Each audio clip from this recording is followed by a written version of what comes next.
klaxon's cry tore through the dark like a blade. It wasn't sound so much as a vibration, a pulse that rattled through the steel bones of the dormitory and into the lungs of every sleeper. The worker stirred, eyes opening to the faint red glow of lumen strips embedded in the ceiling. Around him, thousands of others awoke in unison, as if some ancient creature had twitched in its sleep, and the cells of its body were rousing for another cycle of pain. The hive did not wake. It had never slept. He sat up slowly, his joints stiff, his breath misting in the cold, chemical air. The walls sweated with condensation, thick with the smell of oil, mold, and flesh that had never seen sunlight. Above his bunk, a rusted plaque bore the number C77641, his assigned designation, not his name. Names were a luxury for those who mattered. For the workers below the manufactorum spires, identity was measured only by labor completed, and hours survived. The klaxon faded, replaced by the drone of the shift horn. Machinery hummed somewhere deep beneath the floor, a steady bass line that never ceased. It was the hive's heartbeat, mechanical, unfeeling, eternal. He pulled on his stained work jacket, the once black fabric now gray with decades of dust.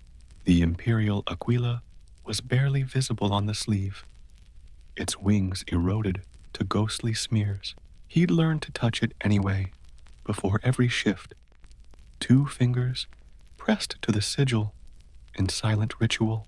It was the only prayer he still remembered. The dormitory doors slid open with a groan, releasing a flood of weary bodies into the corridor. The air outside was hotter, thicker with fumes. Overhead, pipes snaked through the ceiling like arteries, leaking occasional drips of promethium that hissed as they hit the floor. Servitors trundled past on metal treads, their flesh swollen with cables, eyes dull and milk-white. Each carried a tray of nutrient paste, breakfast for the faithful.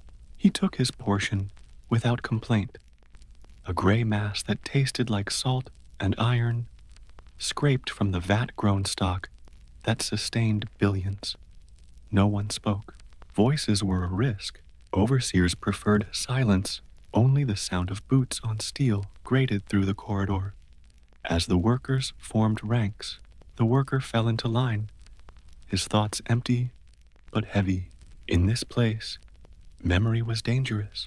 Those who remembered the sun or laughter or open air, they broke faster. Better to forget, better to move like the machines they served. The manufactorum gates loomed ahead, guarded by 2 Skitarii sentinels, whose faces were masked behind vox grills. Their weapons hummed with restrained energy, and even the most exhausted worker straightened as they passed. Beyond the gates, light exploded. Not natural light, but the hellish orange of furnaces and plasma cutters.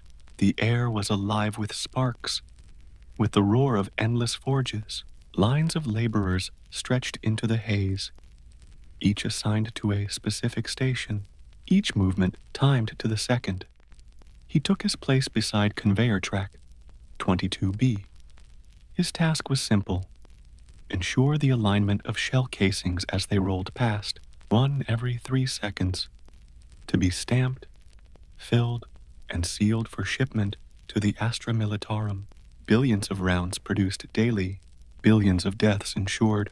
The irony was lost on most. These were hands that built death without ever touching war. The overseer's voice crackled from a suspended vox emitter above the line. Cycle begins. Praise the Omnissiah. Praise the Emperor. The worker echoed the words with the others, though his lips barely moved. The chant was reflex, nothing more. He felt the tremor of the machines beneath his feet, the rhythm that had ruled his life since childhood. every motion rehearsed, every mistake punished. Somewhere nearby, a man coughed, wet and deep, the kind of sound that ended in a report to medical servitors and a quiet disposal by evening. Hours bled together. The worker's eyes burned from the furnace glare, his skin dry from recycled air. He didn't think of time, only rhythm. A line, stamp, pass. A line, stamp, pass. The hive consumed all things, and in return, it offered only survival. But today, something was wrong. A flicker of movement near the overhead vents caught his eye. Too fast, too deliberate to be machinery. A shadow, gone in a blink. He frowned, glancing around, but the others didn't seem to notice. The overseer's drones hovered nearby, their sensors sweeping the line. He forced himself to look away, returning to his work, but unease settled in his gut like lead. Then the tremor came. At first it was subtle, a vibration beneath the floor that didn't belong to the normal thrum of the manufactorum. The worker paused, his hands frozen mid-motion. The air pressure shifted, a warning the body feels before the mind understands. Then came the roar. An explosion tore through the far end of the chamber, sending a wave of heat and debris across the line. The lights flickered, machines screamed in protest, and the floor shuddered beneath the shock. Bodies were thrown like rag dolls. The worker hit the ground, covering his head as shards of metal rained down. Smoke filled the air, thick and stinging. Somewhere, someone was screaming. The alarms blared. Red light bathed everything in a hellish glow. He staggered to his feet, coughing, eyes watering from the fumes. The conveyor was shattered, its track twisted like bone. Through the smoke he saw them, silhouettes moving among the wreckage, hunched, fast, not servitors. For a moment, he thought it was rescue. Then, one of them raised a crude firearm and fired into the crowd. The worker dropped instinctively. Around him, men and women fell. Panic surged. Flood of bodies scrambling for cover amid the inferno. The assailants were shouting something. Voices hoarse but passionate. Words he couldn't make out. Words that didn't sound like prayer. He crawled beneath a collapsed beam, heart pounding. The din of the manufactorum replaced by chaos. Somewhere above, the overseer's voice shrieked through the vox, ordering containment protocols. But no one listened. The hive had rules, and when those rules broke, everything turned to madness. For the first time in his life, the worker looked upon the hive and saw it for what it truly was. Not a city, not a machine, but a god of iron and hunger, devouring everything that lived within it. And it was bleeding. The smoke clawed at his throat as he tried to crawl free. The floor vibrated under the weight of collapsing gantries, and the air stank of promethium, burnt flesh, and ozone. Somewhere behind the curtain of black fumes, the worker could still hear the rhythmic hammering of automated pistons. The manufactorum's mechanical heart refusing to die, even as its human attendants were reduced to ash. He dragged himself toward the far wall, where a jagged hole gaped open, torn by the blast. Shapes moved through the haze, the intruders, their bodies wrapped in scavenged armor, their faces hidden by rebreathers stitched from scrap. They looked almost like soldiers, but their movements were too chaotic, too desperate. Their weapons were mismatched, some imperial pattern, others clearly Hirtech in origin. They shouted words that twisted the air itself. Freedom for the forgotten. Down with the masters. The worker froze. Freedom. The word sounded alien, obscene, like a relic from a forbidden age. He watched as one of the attackers gunned down an overseer trying to flee, the man's chest exploding, in a mist of red.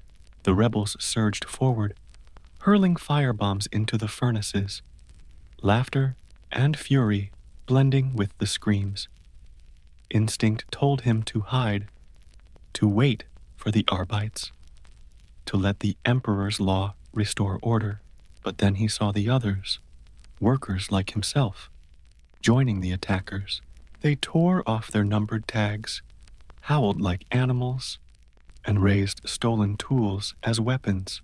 Centuries of obedience shattered in a heartbeat. The Hive had taught them silence. Now, it drowned in their screams. A blast of hot air knocked him sideways as another explosion tore through the upper gantry. At last, he reached the cargo elevator that led to the lower levels. The access rune was cracked, but still glowing faintly. He pressed his palm against it. For a moment, nothing happened. Then the doors creaked open, revealing an empty cage that smelled of oil and fear. He stepped inside. The elevator descended in silence. Through the mesh walls, he glimpsed the Hive's layers, rushing past, endless stacks of hab blocks, manufactorum tiers, sewage conduits, each one older and darker than the last. The deeper he went, the louder the Hive seemed to groan, as if resenting his intrusion. When the cage finally stopped, the doors opened onto a world of shadow and decay. The air was thicker here, almost solid with grime. The lumen strips were dim or broken, leaving much of the passage in darkness. He knew this place only by rumor, the sub-alpha sectors, where waste workers and corpse grinders lived. Even the overseers rarely descended this far. He hesitated on the threshold. Up above, death and fire still raged. Down here, there was silence, heavy, suffocating, but alive. He could hear distant whispers, faint footsteps echoing through the tunnels. For a brief, treacherous moment, he wondered if the rebels had come from this very level, if their cries for freedom had begun in these depths, long before the explosions reached the manufactorum. Then a sound cut through his thoughts, a sob. He turned sharply.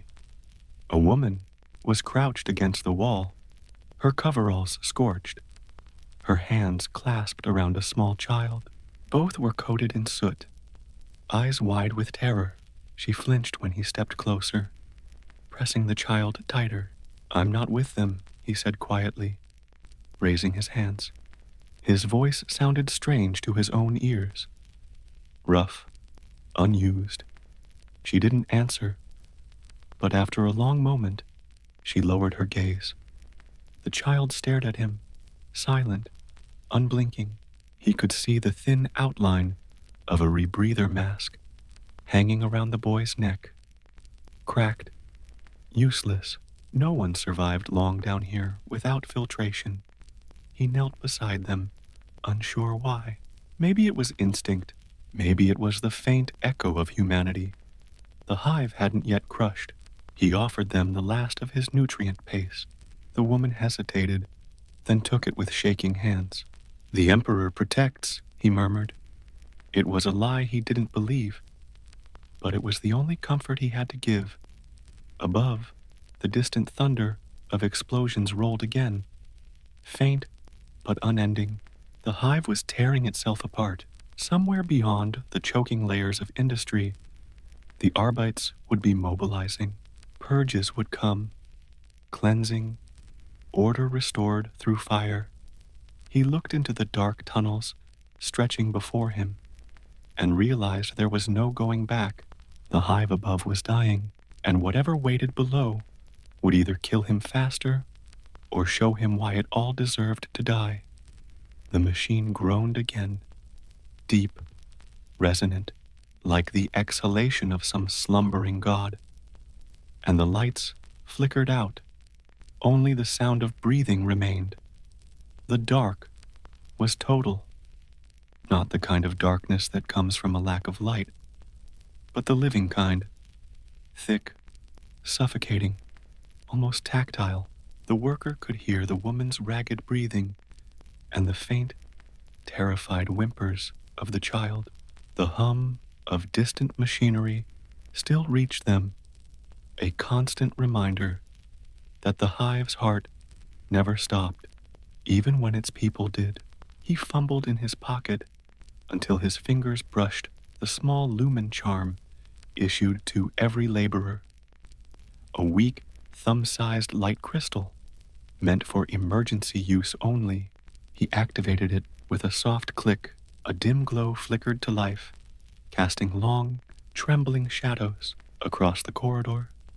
The faint illumination revealed the corroded steel of the walls, marked with centuries of grime and faded pictograms, warning of toxic leaks and structural collapse. Streams of condensation trickled down like the tears of a dying god. The woman was watching him now, eyes reflecting the pale light. The child pressed against her side.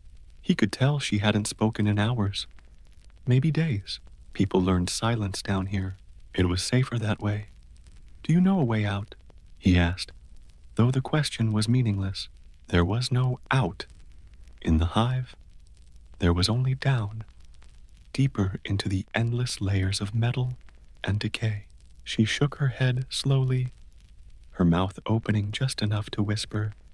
"The lifts stopped, sealed," they said. "Purge protocol." Her voice cracked on the last words. He understood. The upper levels must have initiated containment.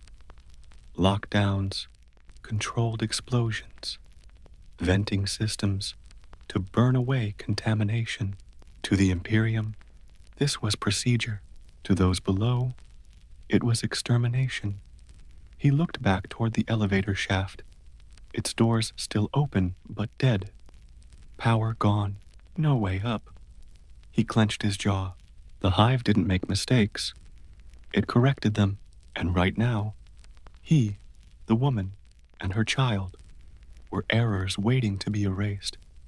"We can't stay here," he said. "We find another route. Maintenance tunnels, old service ducts." He pointed his lumen charm down the corridor, where the steel ribs curved away into the unknown. The woman hesitated, then nodded weakly. They moved together, careful, silent. Each step echoed through the hollow passageways, swallowed quickly by the mechanical hum that seemed to come from all directions at once. The air grew warmer as they walked, the smell changing. Less smoke, more oil and rot. At one junction, he caught sight of a symbol etched crudely into the wall. A winged skull, with one eye gouged out. Beneath it, words scratched in low Gothic.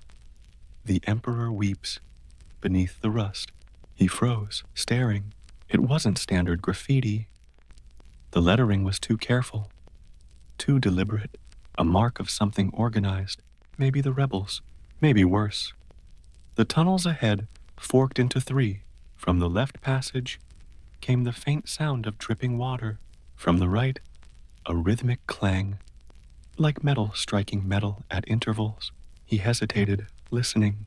The middle path was silent, but the air flowing from it was cooler, cleaner somehow. He chose that one.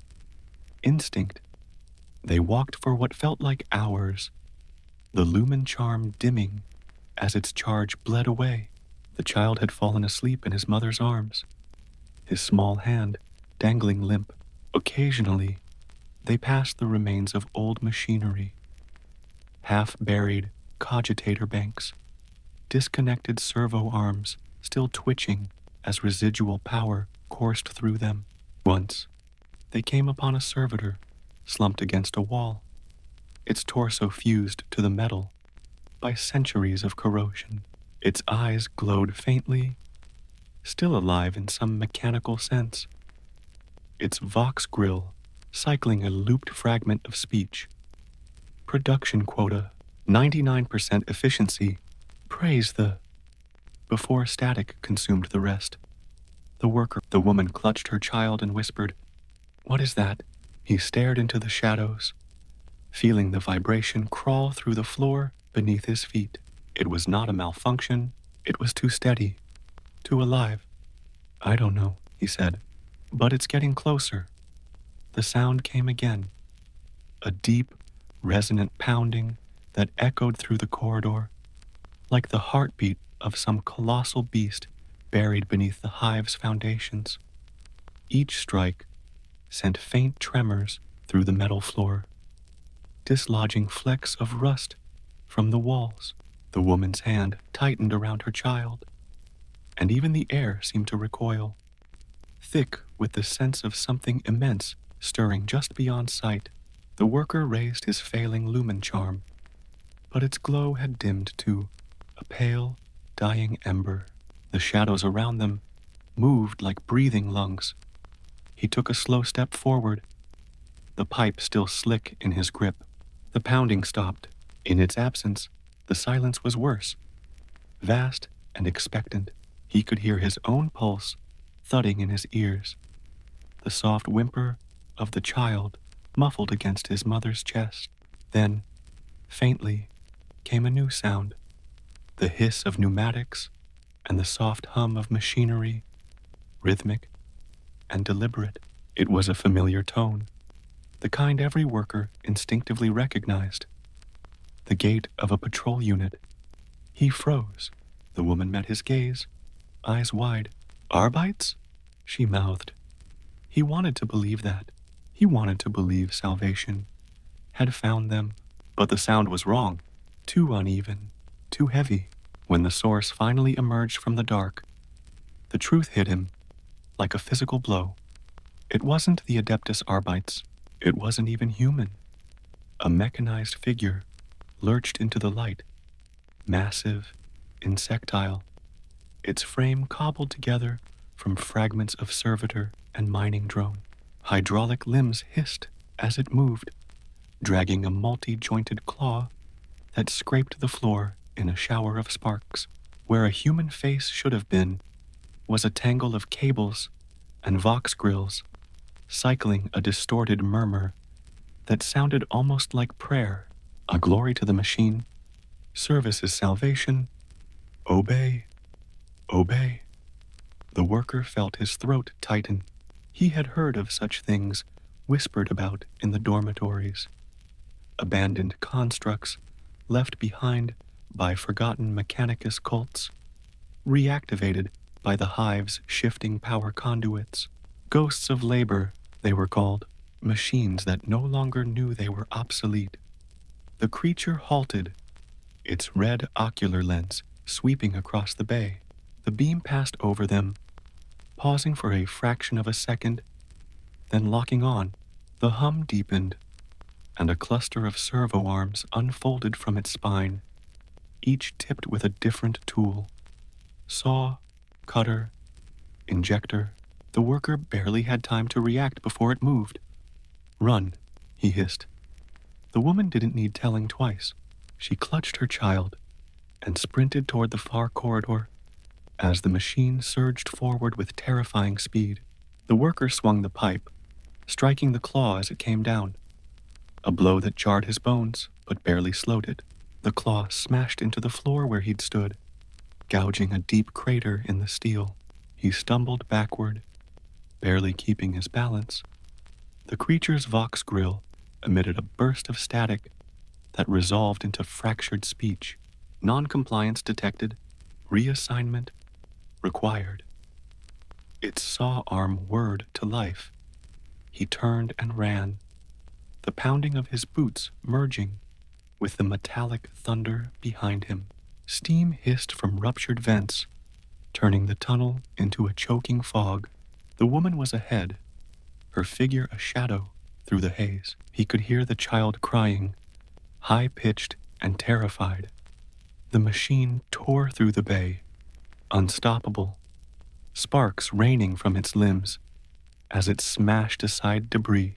The worker grabbed the woman's arm and pulled her through a narrow service hatch just as the creature's claw slashed through the wall, missing them by inches.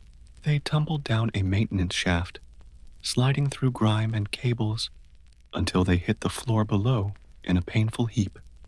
The hatch above sealed automatically, the machines pounding, muffled to a dull thud. For a moment, none of them moved. Then the woman began to sob, quietly, hopelessly. The worker leaned back against the wall, chest heaving. His hands were raw, his lungs filled with the metallic taste of recycled air. When he finally spoke, his voice was hoarse.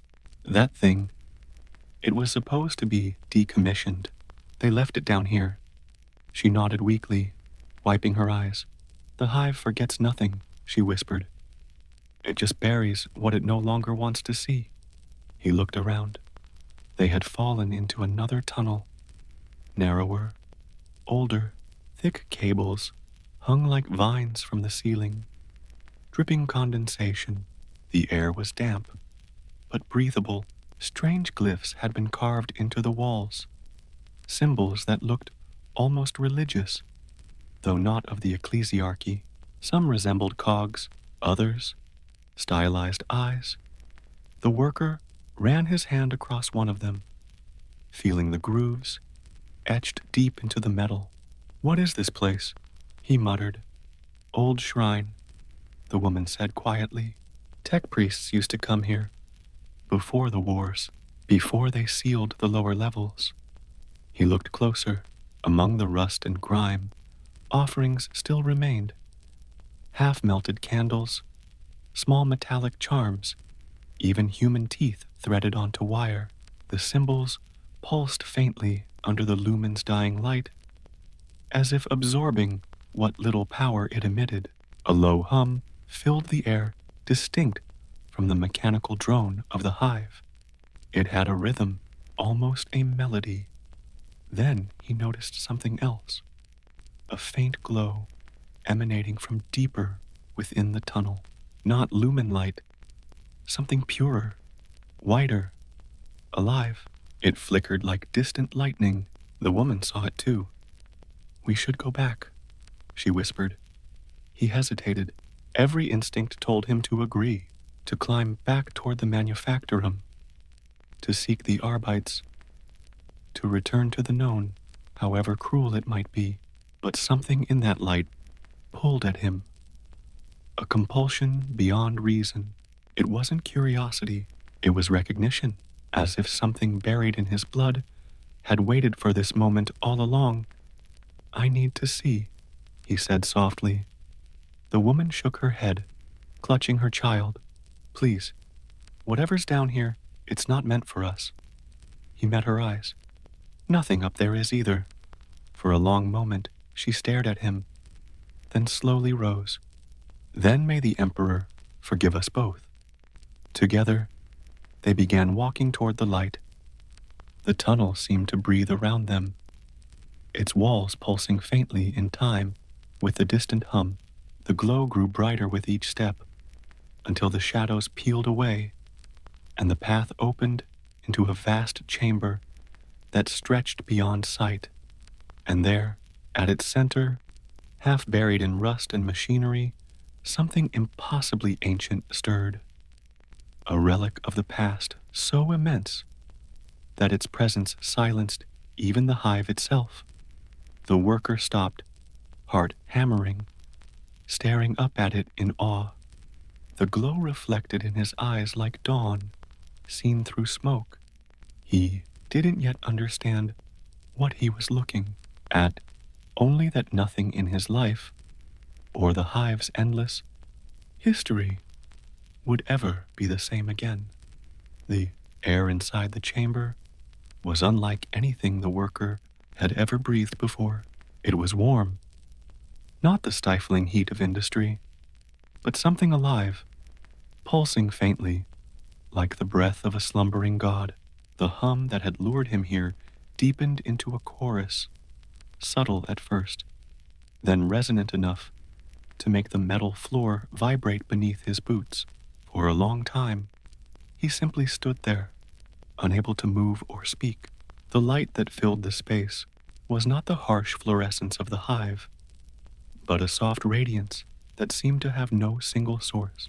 It rippled through the air like the shimmer of heat, bending the shadows into strange, graceful shapes.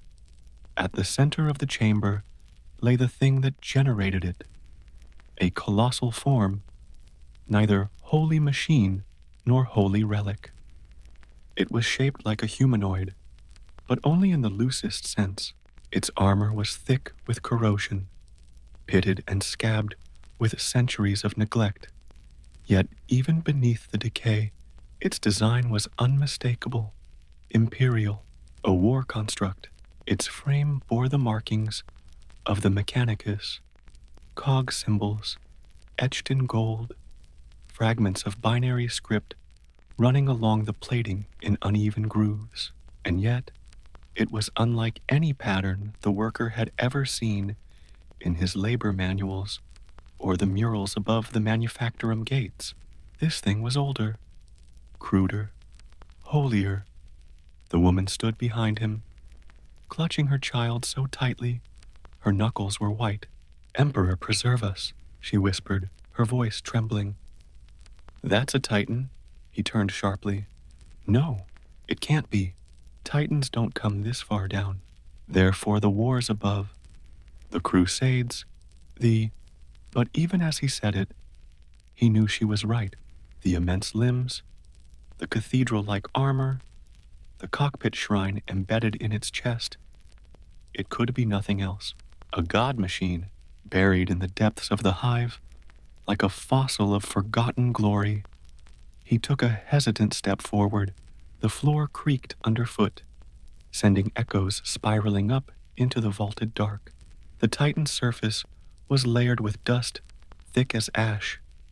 But through the grime, faint runes glimmered, pulsing in slow rhythm, like the beat of a dying heart. Its reactor core was still faintly alive. That light, the light that had called to him, came from within. "Stay back," the woman whispered, fear sharpening her tone. "It's a relic. You touch it, you'll bring the enforcers, or worse." He ignored her. Every instinct screamed danger. But something deeper, older, urged him on. He had spent his entire life maintaining the Hive's endless, joyless machinery. But this was different. This was creation made divine. The closer he got, the louder the hum became, until he could feel it inside his skull, a vibration that seemed to whisper beneath thought. "You hear us, don't you?" He froze. The voice wasn't sound, not in the way voices normally were. It existed only inside his mind, like the echo of a dream. He spun around, searching for the source. But the woman and her child were silent, unmoving. The voice came again, calm and resonant. "So long since one of flesh walked here. So long since we remembered our names." He stumbled backward, heart pounding. "Who's there?" "Once, we were the hands of the Omnissiah," the voice murmured. "Now we are buried and forgotten, sleeping beneath the dust. Tell us, does the machine god still hear his servants above?" His lips parted, but no sound came. He wasn't trained for this. He was a worker, a refitter of conveyor spindles and pressure lines, not a priest of Mars. Yet somehow, he found himself whispering, "I don't know." The light within the Titan brightened, just slightly, but enough to send ripples of gold flickering across the chamber.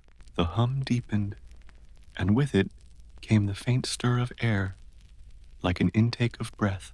The worker shielded his eyes as dust lifted from the ground, forming lazy spirals in the glow. "Stop," the woman hissed, her voice breaking. "You're waking it." "I didn't do anything," he shouted. But even as he spoke, the Titan's chest plates began to shift with a slow, grinding moan. Seals ruptured, ancient hydraulics vented steam, and from within, a blinding pulse of energy flashed, briefly revealing the outlines of a massive cockpit shrine, its walls covered in votive script and hanging chains. The light subsided as quickly as it had come, leaving behind only silence and the faint hiss of cooling metal. Then came the voice again, fainter now, but unmistakably sentient. Your kind still builds, still destroys, still prays without understanding. He stared up at it, unable to breathe. What are you? A weapon, it replied. A god. A prisoner, forgotten by the ones I served. The woman turned and began to back away. We need to leave. Now, before something else finds us. You've seen what's down here. That's enough. He wanted to go. He wanted to run as far from this place as his legs could carry him, but he couldn't. His entire life had been spent worshiping machines he was never allowed to touch, reciting hymns of devotion to the gears and conduits that kept the hive breathing. And now, here stood the embodiment of those hymns, speaking to him directly, as if recognizing him as one of its own. Why are you still alive? He asked quietly. The Titan's optics flickered once, faint blue fire beneath the dust. Because purpose does not die, only the will to remember it fades. For a moment, he thought he saw movement within the cockpit, the shadow of a figure seated in the pilot's throne, unmoving, skeletal. The sight filled him with a mix of awe and grief. Whoever had once piloted this god machine had died long ago, yet something of their mind remained, trapped, dreaming endlessly in the machine's core. Then the voice changed. It was no longer calm, it was desperate. They come, it warned. The hive above stirs. The dust remembers footsteps. You must leave. He turned to the woman and saw the terror in her face. The child was pointing back toward the tunnel, where faint mechanical clanging echoed once more. The same rhythm they'd heard before. The construct that had hunted them was not gone. It was coming closer, and it was not alone. The worker looked up at the Titan, still half buried in the ground. Can you help us? The voice seemed to hesitate. Then, faintly, I cannot move, but I can still burn. The light within its chest began to grow, swelling from a flicker to a molten glow. The air grew hot, shimmering with radiation. The worker grabbed the woman's arm, pulling her back toward the wall. The hum rose to a scream, a sound of awakening, of ancient machinery, straining against the weight of centuries. And somewhere deep in the hive, alarms began to howl. The god machine was no longer sleeping. The chamber trembled as the Titan's core pulsed, sending ripples of heat and energy across the rusted metal floor. Sparks leapt from exposed conduits, and the worker had to shield his eyes from the molten glow radiating from the machine's chest. The woman pressed herself and the child against the wall, their bodies rigid with fear. For a long, suspended moment, nothing moved but the humming light, which grew steadily brighter, filling the cavern with an almost holy brilliance. Then came the sound, deep, grinding footsteps from the tunnels beyond. The construct that had pursued them earlier was returning, but now it was joined by others. The echoes multiplied, as if an entire legion of servitor abominations had been roused by the Titan's awakening. The worker's pulse hammered in his ears as he realized the truth. The awakening of this relic had disturbed more than dust. It had woken the hive's forgotten guardians. Run, he shouted, grabbing the woman's arm, yanking her and the child toward a side passage that sloped downward. The Titan's chest flared again, a sudden burst of energy that cast monstrous shadows onto the walls. Sparks danced across the corridor like fireflies, illuminating the jagged silhouettes of machinery long abandoned. The air was thick with heat and ozone. The scent of burning metal stinging their nostrils. The servant creatures were close now, their mechanical limbs scraping and thudding against the metal floor. The leader, the one that had first cornered them, emerged into view, its claws extended, hydraulic pistons hissing with anticipation. Its red ocular lens reflected the glow of the Titan. As if hypnotized, the worker swung the pipe with all the force he could muster. But even as it struck, the machine merely paused, assessing, calculating. The momentum of its assault remained unchanged. He ducked and led the woman and child deeper into the maze of maintenance tunnels, the hum of the Titan still echoing behind them like a heartbeat of iron. The walls seemed to contract around them, narrow, dark, suffocating. Yet the worker pressed on. Somewhere above, the hive was alive with alarm and chaos. He imagined the manufactorum floors trembling under the weight of enforcement squads mobilizing, unaware of the relic stirring beneath them. As they ran, he glimpsed corridors choked with the detritus of centuries, broken servitors, fallen scaffolding, twisted conduits, and piles of discarded cogitators. Faded glyphs marked the walls, prayers of ancient tech priests inscribed to bind spirits into machinery, now barely legible under layers of grime. For a fleeting instant, he thought he could hear whispers in the echoes, voices not entirely human, not entirely machine. They beckoned, warning, lamenting. The child whimpered, and the woman pressed closer to him. He risked a glance at her face. She had become a mask of terror, hope buried beneath the weight of survival. He clenched his teeth. They were lucky, perhaps, that the Titan had not yet fully activated. It seemed aware of them, but it did not pursue them directly. Its attention was elsewhere. A slow, deliberate stirring, as though it were reawakening to remember its own purpose. And in that realization came understanding. They were witnessing history, not the sanitized versions preached in dormitory chapels, nor the carefully curated records in the administratum, but the raw, unfiltered pulse of the Imperium's forgotten past. A god machine, buried for centuries, had never stopped being alive. Its memory lingered, and now it was beginning to act. The tunnel widened slightly, revealing an old service hatch partially blocked by debris. He paused, breathing hard, scanning the shadows for movement. Nothing came. The hum of the Titan was fainter here, but he could still feel its presence in his chest, vibrating through his bones. With the woman's help, he shoved aside rubble, clearing a path.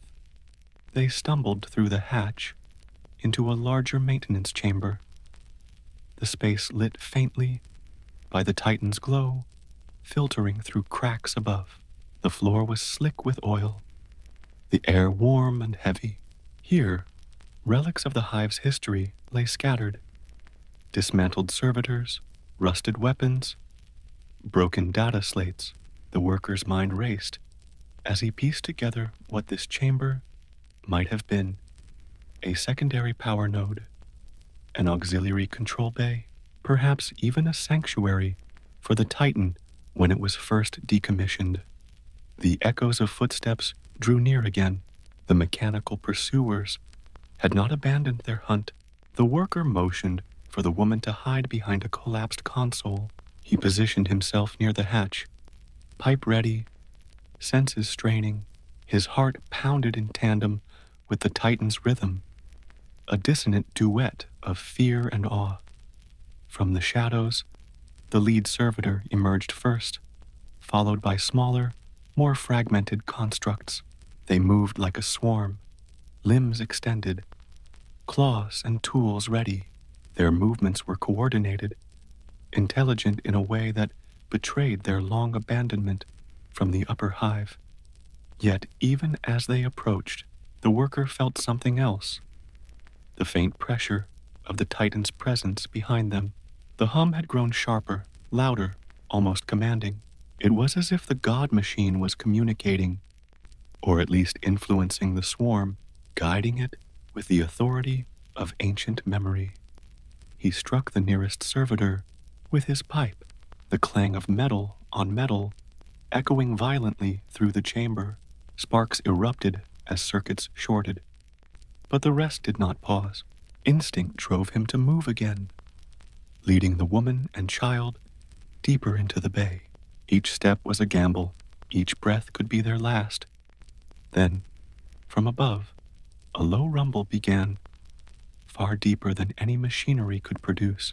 Dust fell from the ceiling, tiny vibrations crawling up the walls. The worker looked up, and through the fractured vents, a faint orange glow appeared.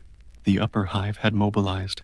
Enforcement squads, arbits, perhaps even a retaliatory mechanicus contingent were descending toward them, drawn by the Titan's awakening.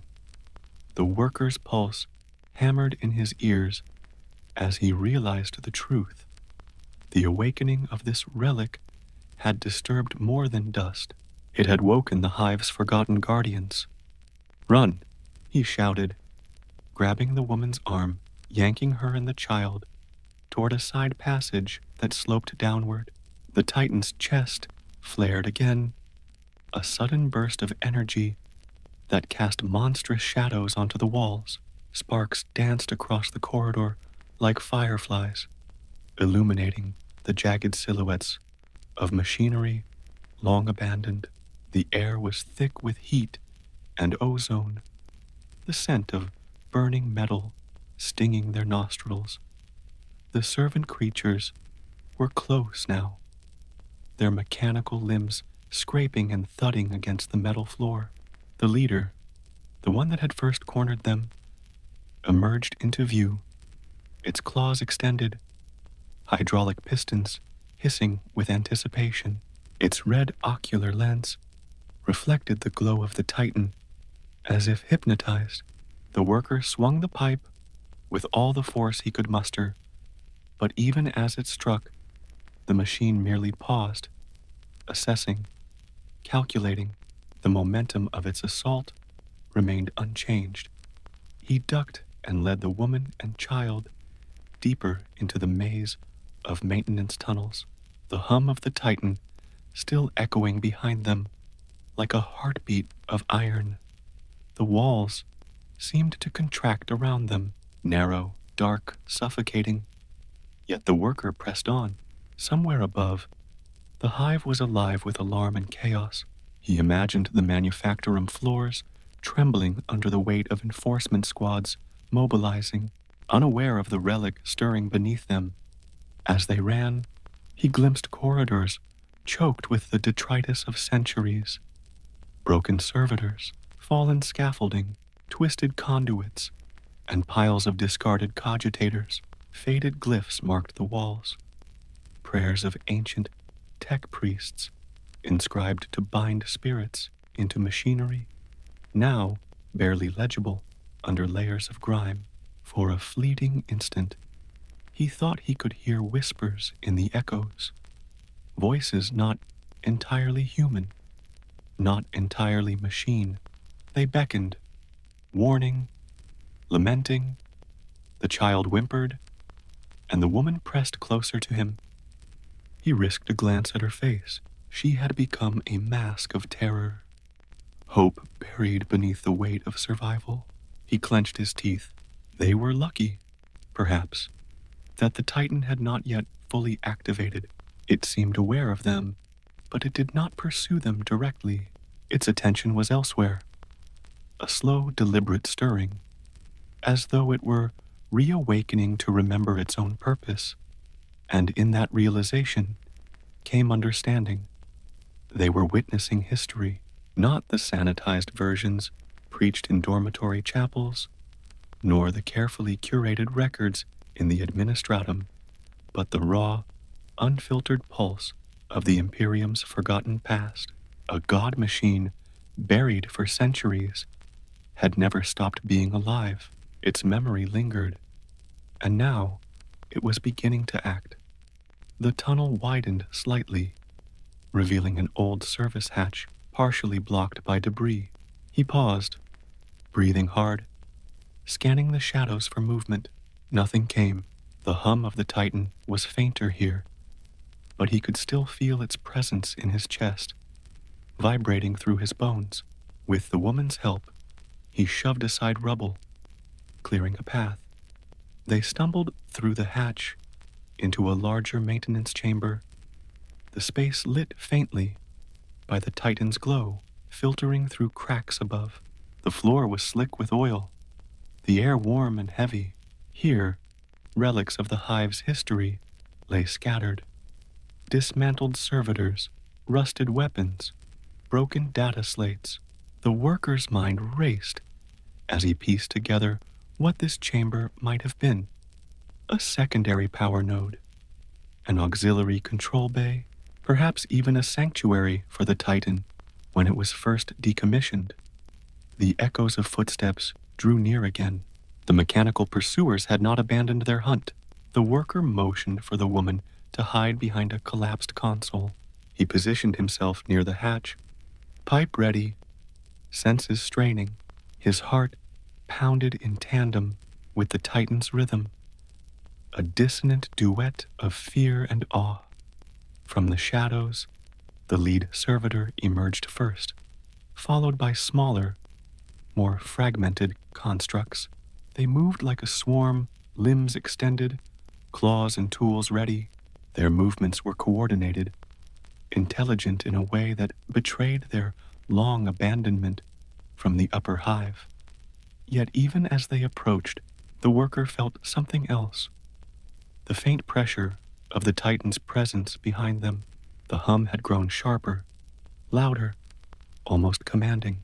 It was as if the god machine was communicating, or at least influencing the swarm, guiding it with the authority of ancient memory. He struck the nearest servitor with his pipe, the clang of metal on metal echoing violently through the chamber. Sparks erupted as circuits shorted, but the rest did not pause. Instinct drove him to move again, leading the woman and child deeper into the bay. Each step was a gamble. Each breath could be their last. Then, from above, a low rumble began, far deeper than any machinery could produce. Dust fell from the ceiling, tiny vibrations crawling up the walls. The worker looked up, and through the fractured vents, a faint orange glow appeared. The upper hive had mobilized. Enforcement squads, arbits, perhaps even a retaliatory mechanicus contingent were descending toward them, drawn by the Titan's awakening. The worker swallowed hard. They were no longer merely fleeing the mechanical guardians of the lower levels. They were fleeing the entire hive. Every layer above and below seemed aware now, converging toward the pulse of the god machine. He pressed forward, pulling the woman and child with a renewed urgency. Sparks flew, footsteps pounded, the hum intensified, and the shadows around them seemed to twist and pulse in rhythm with the Titan's heartbeat. And in the distance, he thought he saw something else moving, faster, deliberate, intelligent, something that had been waiting for centuries, now drawn to the chaos like a predator to scent. The hive was awakening. The tunnel twisted deeper, narrowing until the worker had to squeeze through, dragging the woman and child behind him. The heat from the Titan's core pressed against his back, a living force that seemed to pulse with each heartbeat, each breath.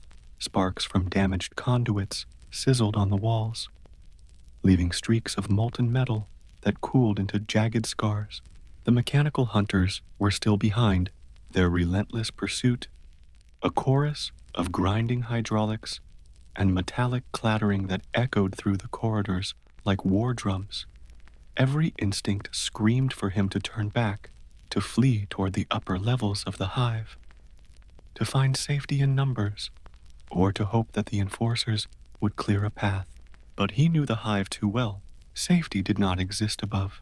The manufactorum floors were burning, the alarms wailing. The enforcement squads would be slow, uncoordinated, and indifferent to anyone not bearing rank or numbers. Above, the world of metal and flame would offer them nothing but death. The child whimpered again, tiny fingers clutching his sleeve. The worker slowed, kneeling to his height. "Listen to me," he whispered, voice raw. "We keep moving. No stopping. Not for anything. Can you do that?" The child nodded weakly, wide-eyed, too small to understand the full weight of their plight, yet too perceptive to ignore it entirely. They emerged into a collapsed maintenance hub, the floor littered with rusted conduits and severed servo limbs. The worker scanned the chamber, looking for anything they could use. A weapon, a shield, a path.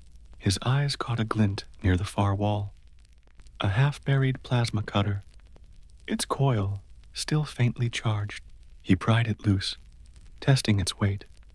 Heavy, unwieldy, but effective enough. From the shadows came the clatter of pursuit. The lead servitor emerged first, its optical lenses glowing faint red, scanning, calculating. Others followed, more fragmented, yet equally deadly. The worker gripped the cutter, pressing its warm weight against his chest. There was no thought, no hesitation, only survival. As the mechanical swarm advanced, the Titan's hum surged again, louder now, reverberating through the chamber. Sparks of energy flickered along its plating in distant corridors, striking out with strange, almost conscious precision. The worker realized it wasn't just alive. It was fighting back, manipulating the lower hive's infrastructure to protect itself, or perhaps to guide them.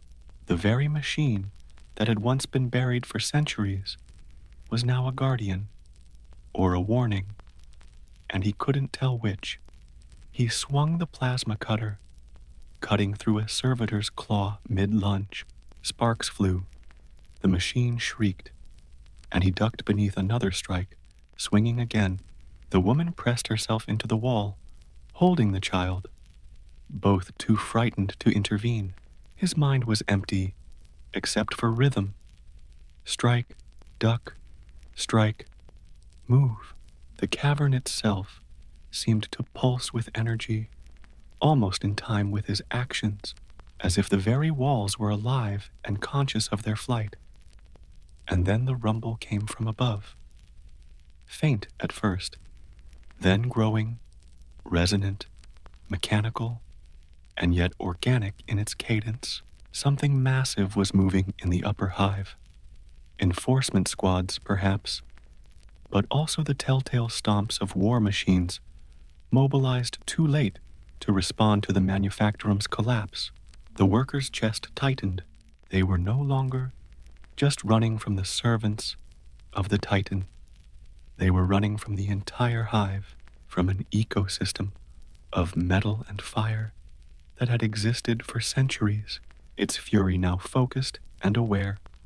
The servitors lunged again, clawed arms slicing through the air. The worker struck one down, then another. The plasma cutter sizzling through synthetic sinew and hydraulic tubing. But for every one he disabled, two more replaced it, emerging from shadows and side passages. Their movement was coordinated now, precise, almost intelligent. Someone or something was controlling them, or guiding them. He felt the hum of the Titan deep within the bowels of the hive, a vibration that seemed to penetrate his very bones. It was a pulse of energy and purpose, a living signal calling to him, urging him onward. He realized then that the machine was aware of him, had chosen to guide them through the labyrinth. It could not move, but it could influence the mechanisms around it, opening paths, closing traps, diverting threats.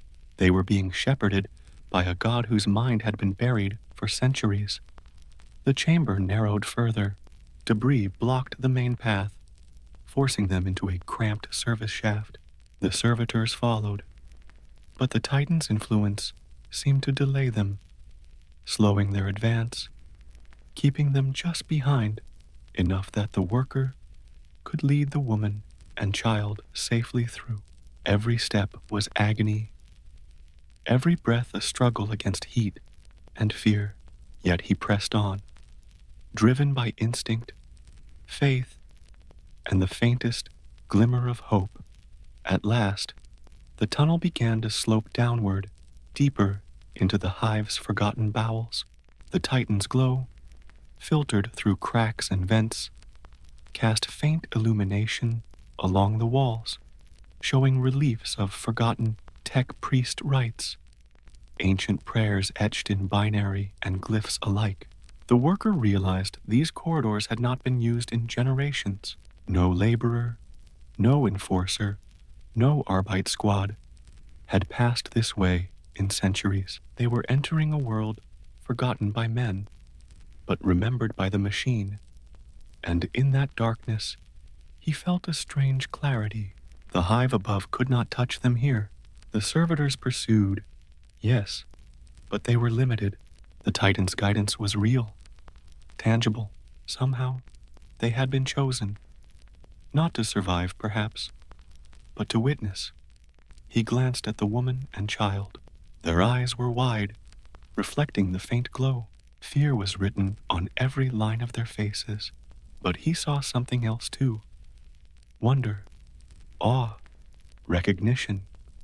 They were alive, and yet part of something far greater than themselves, something that had been sleeping beneath the Hive for centuries, now awakening.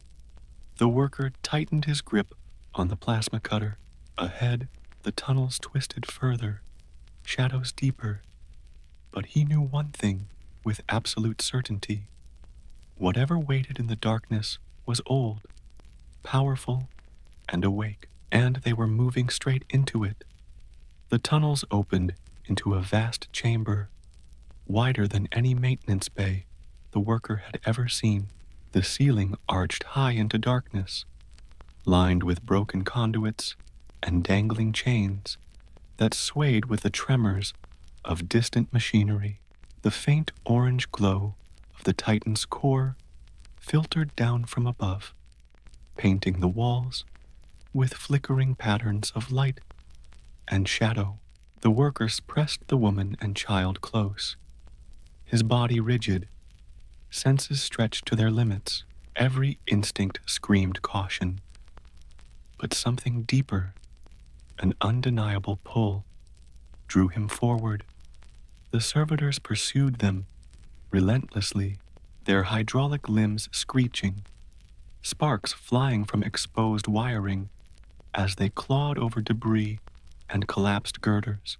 The worker swung the plasma cutter with desperate precision, severing a claw here, cracking a servitor's frame there. Each strike was punctuated by the hiss of venting steam, the metallic shriek of stressed joints, and the stench of burnt circuitry. Yet the swarm pressed onward, relentless, inexorable, as though guided by some unseen intelligence. And then, from above, the Titan responded. Its hum surged, louder, resonant, shaking the very walls. Plates shifted with grinding protest, vents opened, and a cascade of molten light poured into the chamber. Sparks danced across the debris-strewn floor, reflecting off jagged edges and igniting small fires that hissed in oily puddles. The worker realized, with a chill, that the machine was not just passive. It was defending itself, or perhaps it was defending them. A massive shadow detached itself from the darkness, A half-collapsed servitor, larger than the rest, its limbs augmented with crude weaponry, cobbled from manufactorum scrap. It lunged forward with terrifying speed.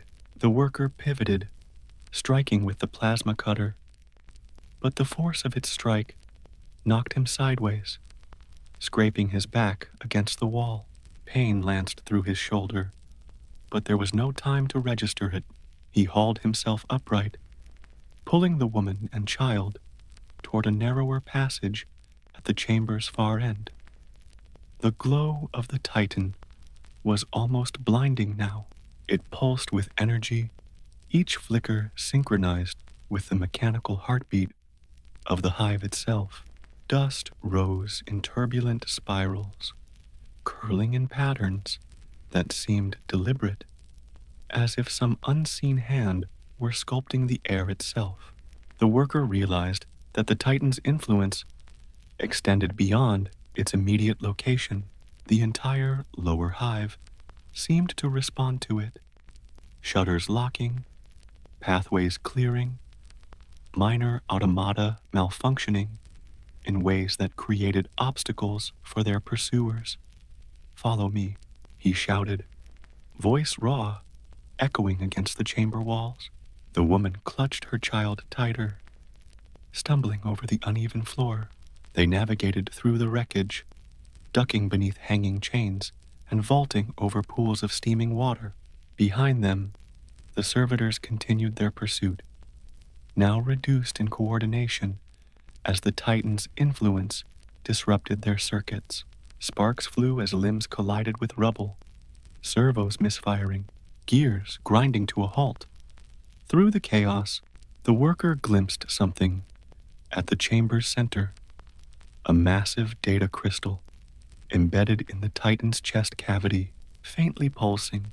With stored energy and memory, it shimmered with fragments of ancient code, prayers, and battle logs, each pulse resonating with a voice that spoke only in fragments, barely coherent.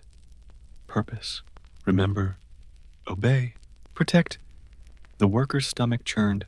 He had heard whispers of such relics in the dormitories, dismissed as myth, yet here it was, alive, conscious in some incomprehensible way, guiding their path through the hive's labyrinthine guts. The chamber vibrated as a low rumble began to grow from the depths below. Another wave of servitors emerged, smaller but faster, their movements unnervingly coordinated. The worker swung the plasma cutter in wide arcs, carving a path through them. Sparks and shreds of metal flew, some embedding in walls, some clattering onto the floor, mingling with dust and oil. The hum from the Titan surged in response, almost like a warning. Do not linger. They reached a narrow catwalk spanning a pit filled with broken machinery and blackened water. The child cried softly, clutching his mother's arm. The worker steadied himself, gripping the railing and scanning the far side. The servitors were close, their glowing optics scanning, analyzing. There was no time. He drew a deep breath and launched across the span, landing hard on the far side, scraping against the metal. The woman followed, hoisting the child. Behind them, the catwalk groaned under the weight of pursuing constructs, some falling into the abyss below with metallic shrieks and sparks. The worker didn't look back. The Titan's pulsing glow stretched upward, illuminating a far wall where an access hatch, ancient and partially fused shut, waited. If they could reach it, they might find a path deeper into the hive, away from the servitors, and perhaps closer to answers the Titan held within its ancient mind. But then came a sound that froze them all, a metallic roar from above. The ceiling quivered, dust and debris raining down as the upper layers of the hive shifted, responding to the Titan's awakening. Something massive moved in the shadows. Not a servitor, not a swarm, but something larger, something aware, something that had waited centuries in silence. The worker felt a chill crawl up his spine. The Titan pulsed again, brighter, hotter, almost desperate in its glow.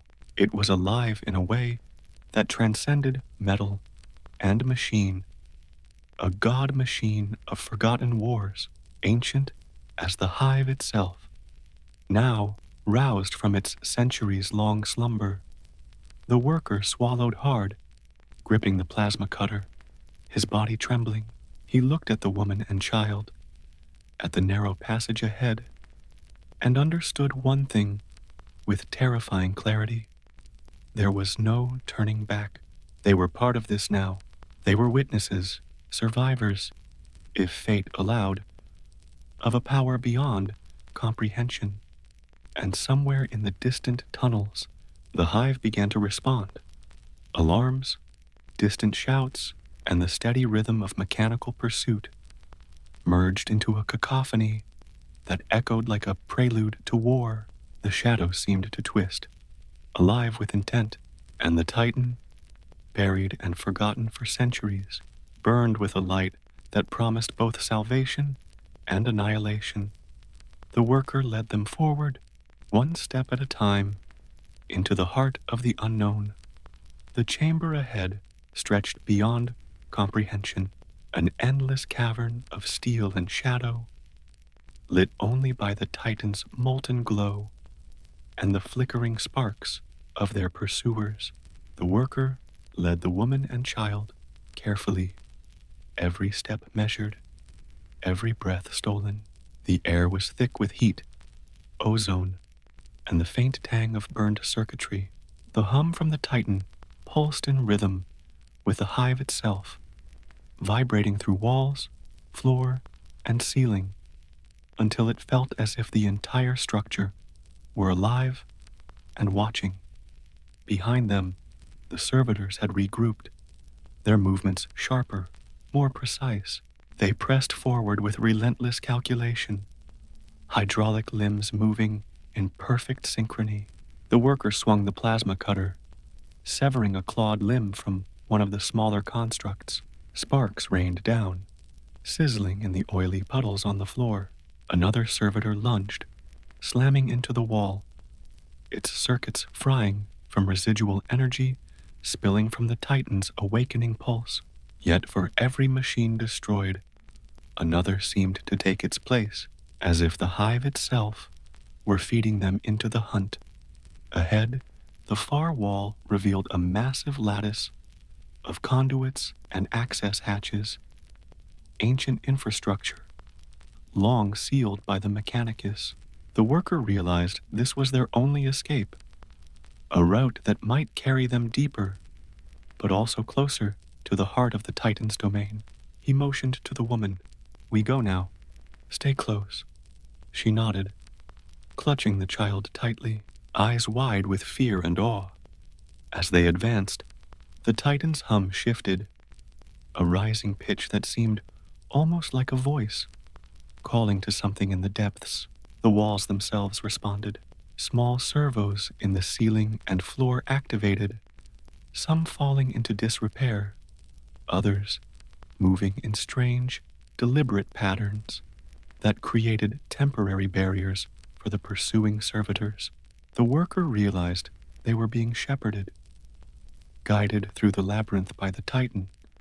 Though it could not move itself, it was alive, aware, and determined to act even in its immobility. The lattice ended at a narrow catwalk suspended over a yawning pit. Below, shadows writhed, and the faintest glimmer of corrupted machinery moved like living things. The servitors were closing in from both sides. The worker took a deep breath, tightened his grip on the plasma cutter, and leaped across the span, landing hard. The woman followed, hoisting the child, their combined weight causing the metal to groan under strain. Behind them, the catwalk collapsed partially, sending two servitors plummeting into the pit with metallic shrieks. Sparks and smoke filled the air. The far side led into a chamber, unlike any they had passed, taller, wider, and filled with ancient machinery. Vents lined the walls, long dormant pistons hung suspended like petrified skeletons, and massive conduits ran across the floor in a chaotic tangle. At the chamber's center, the Titan's chest plate shifted once more, the glow flaring violently. The worker felt it in his bones. A warning, a guidance, a call. He stepped forward, eyes drawn to a panel of exposed circuitry. Here, the pulse of the Titan's energy was strongest.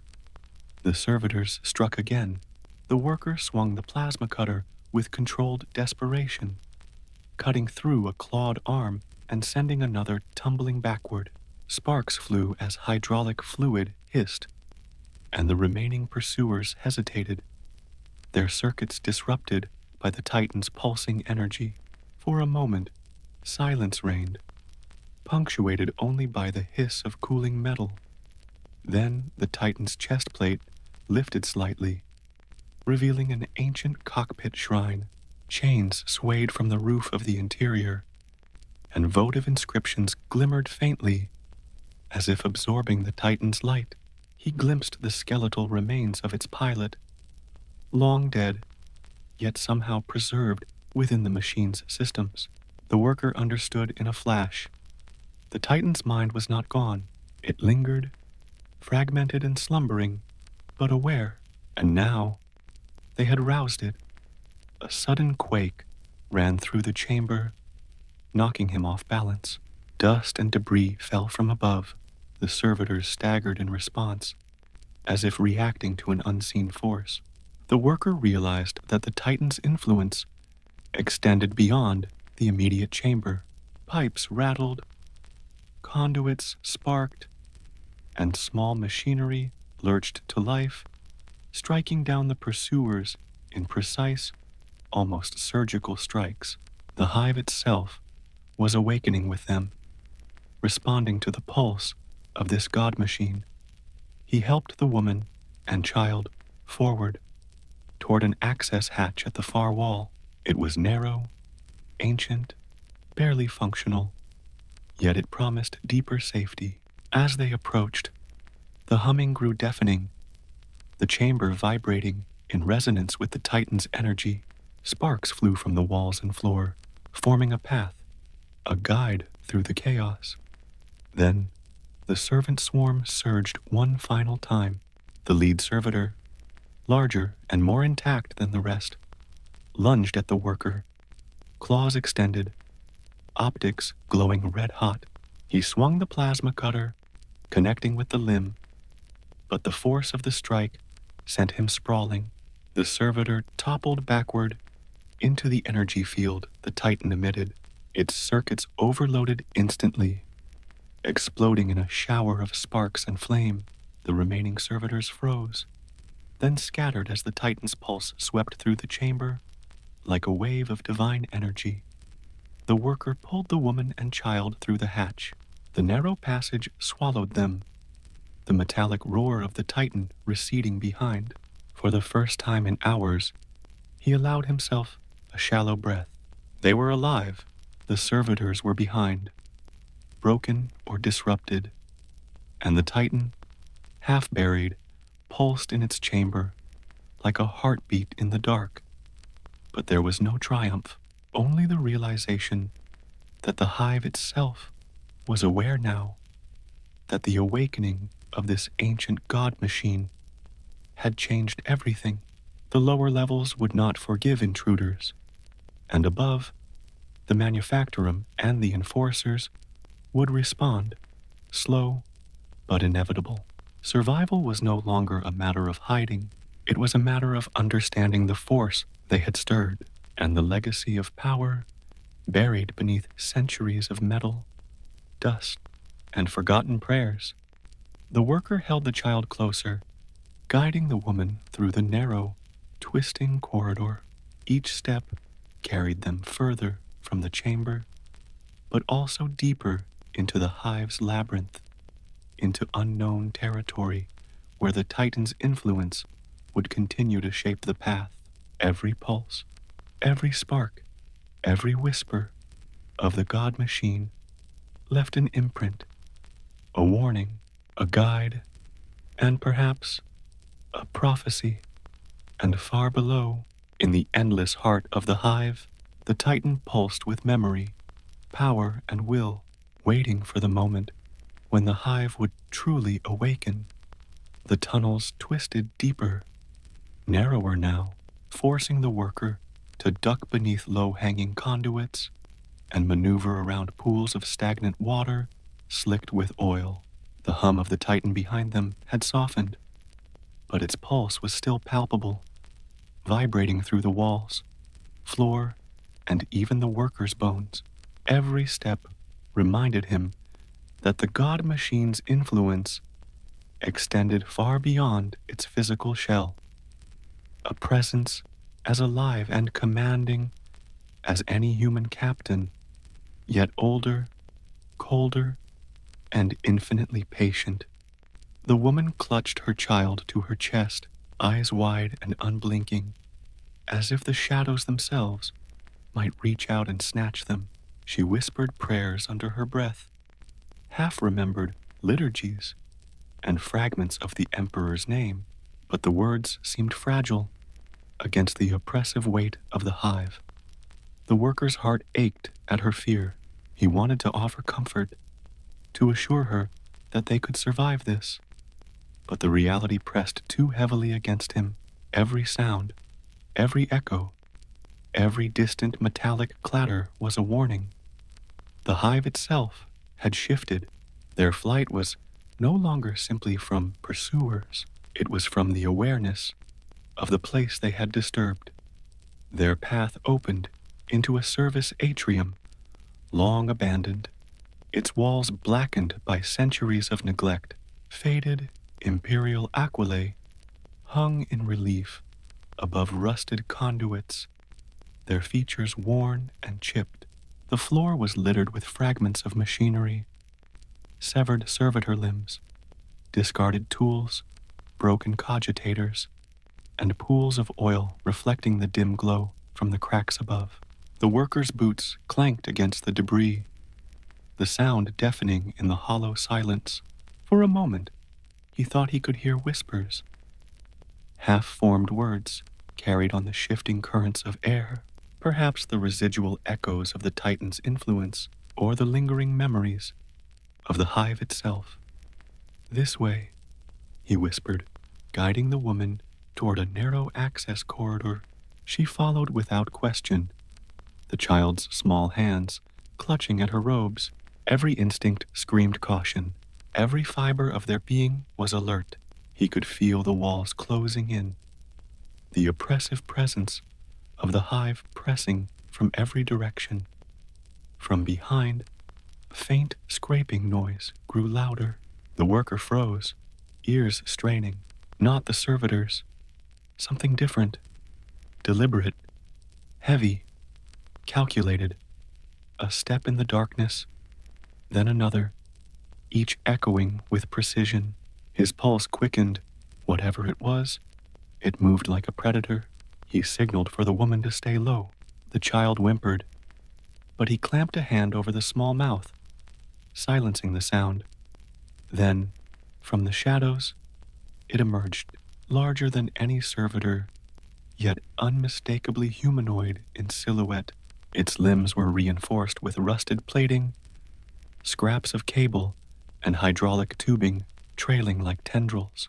Its head was encased in a corroded helm, vox grills cracked and sparking, but one red eye burned with focused awareness. The worker felt the weight of its gaze, not seeing them so much as acknowledging them as intruders, trespassers in a domain that had slept undisturbed for centuries. He raised the plasma cutter instinctively, the warm coil humming with suppressed energy. Sparks flickered as the machine lunged, hydraulic limbs snapping forward with terrifying precision. He struck, severing one arm, but the creature recoiled, unhurt enough to advance again. The worker backed toward the corridor, dragging the woman and child, realizing that this fight could not be won by strength alone. The Titan's hum resonated faintly through the walls, a guiding pulse that seemed to whisper, "Forward, do not linger."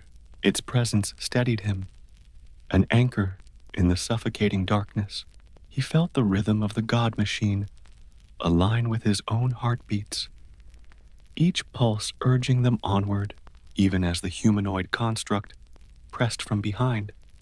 They entered a secondary shaft, narrower still, forcing them to proceed single file. The worker led, keeping his body between the pursuer and the woman. The corridor twisted and sloped downward, the walls slick with condensation and oil, the air thick with the metallic tang of rust and ozone. Every footstep sent echoes ricocheting through the shaft. Every breath carried a whisper of the unknown. Then came a vibration beneath his feet, subtle at first, then growing, resonant with the pulse of the Titan above. The floor trembled, dust and loose metal rattled, as if the hive itself were waking in response to their passage. He glanced back. The humanoid construct hesitated, its movements becoming jerky, disjointed. Sparks arced from its exposed circuits, and it staggered, almost as if the Titan's influence had reached it even here. The worker exhaled sharply, relief mingled with dread. They could not linger, but the path forward was clear, guided by the unseen will of the god machine. Every step deeper into the hive's forgotten bowels brought them closer to the answers he did not yet know he sought, and closer to the dangers that waited beyond sight, patient, inevitable, and aware. He glanced at the woman. "Almost there," he whispered, though he was not certain it was true. She nodded, eyes wide, body trembling. The child whimpered softly again, the sound small in the oppressive silence. Ahead, a faint glimmer appeared at the end of the corridor, a distant reflection, like the shimmer of metal under ancient light. It was hope, or it was a trap. He could not tell, but it was a direction, and for now, that was all that mattered. They moved forward, deeper into the labyrinth, each step carrying them further from the Titan's immediate presence and yet deeper into its influence. The hive around them was alive, aware, and the echoes of steel and pulse-guided energy promised that nothing would remain the same once this journey reached its inevitable confrontation. The corridor narrowed further, forcing the worker to keep the woman and child close against his sides. Each step was measured, deliberate, as the weight of the hive pressed from every direction. The air was thick and metallic, carrying the acrid tang of rust, oil, and ozone, a scent that seemed almost alive. He could feel it crawling across his skin, sinking into his lungs, a reminder that this place had slept undisturbed for centuries. Yet now, it had awakened with them. Behind, the humanoid construct continued its pursuit, its movements precise, almost elegant in their mechanical cruelty. Sparks flickered from its damaged circuits as it lunged, but the worker's rhythm with the plasma cutter and instinctive positioning kept it at bay. Every swing, every step, was synchronized with the faint hum of the Titan far above, a heartbeat, a guiding presence that steadied them, even as the walls of the hive seemed to close around their path. The worker led them into a collapsed junction, a space where long-abandoned conduits intersected, some severed, some sparking erratically. Rusted pipes hung like stalactites, and jagged metal shards jutted from the floor, like the teeth of some forgotten beast. He ducked under a low beam, his shoulders scraping against rusted metal, then pulled the woman through, the child squealing softly in fear. From the shadows, the pursuer hesitated, sensing the shift in energy that pulsed through the walls. The Titan's influence stretched farther than they had imagined, reaching into the corridors to slow, divert, or disable threats. The humanoid construct stumbled over a fallen servitor limb, sparks arcing from exposed joints, and the worker seized the opportunity, swinging the plasma cutter to create distance. They pressed onward, the faint glow of the far end of the corridor guiding them. Every footstep echoed, carrying whispers of the Titan's pulse and the Hive's deep, watchful consciousness. He could feel it in the vibrations beneath his boots, a rhythm that was older than any manufactorum, older than the Hive itself. It was deliberate, commanding, and terrifying in its precision. The worker's mind raced. Each passage, each junction, each shadow held potential death, yet also opportunity. The Titan had woken something, and its influence seemed to be shaping the labyrinth, directing them, protecting them, but not without intent. He realized that survival was no longer simply evading the servitors. It was understanding the subtle currents of this ancient, aware machine. A sudden metallic groan reverberated from above, dust cascading from the ceiling. The worker froze, listening. The servitor pursuer lurched forward, momentarily disoriented by the vibrations.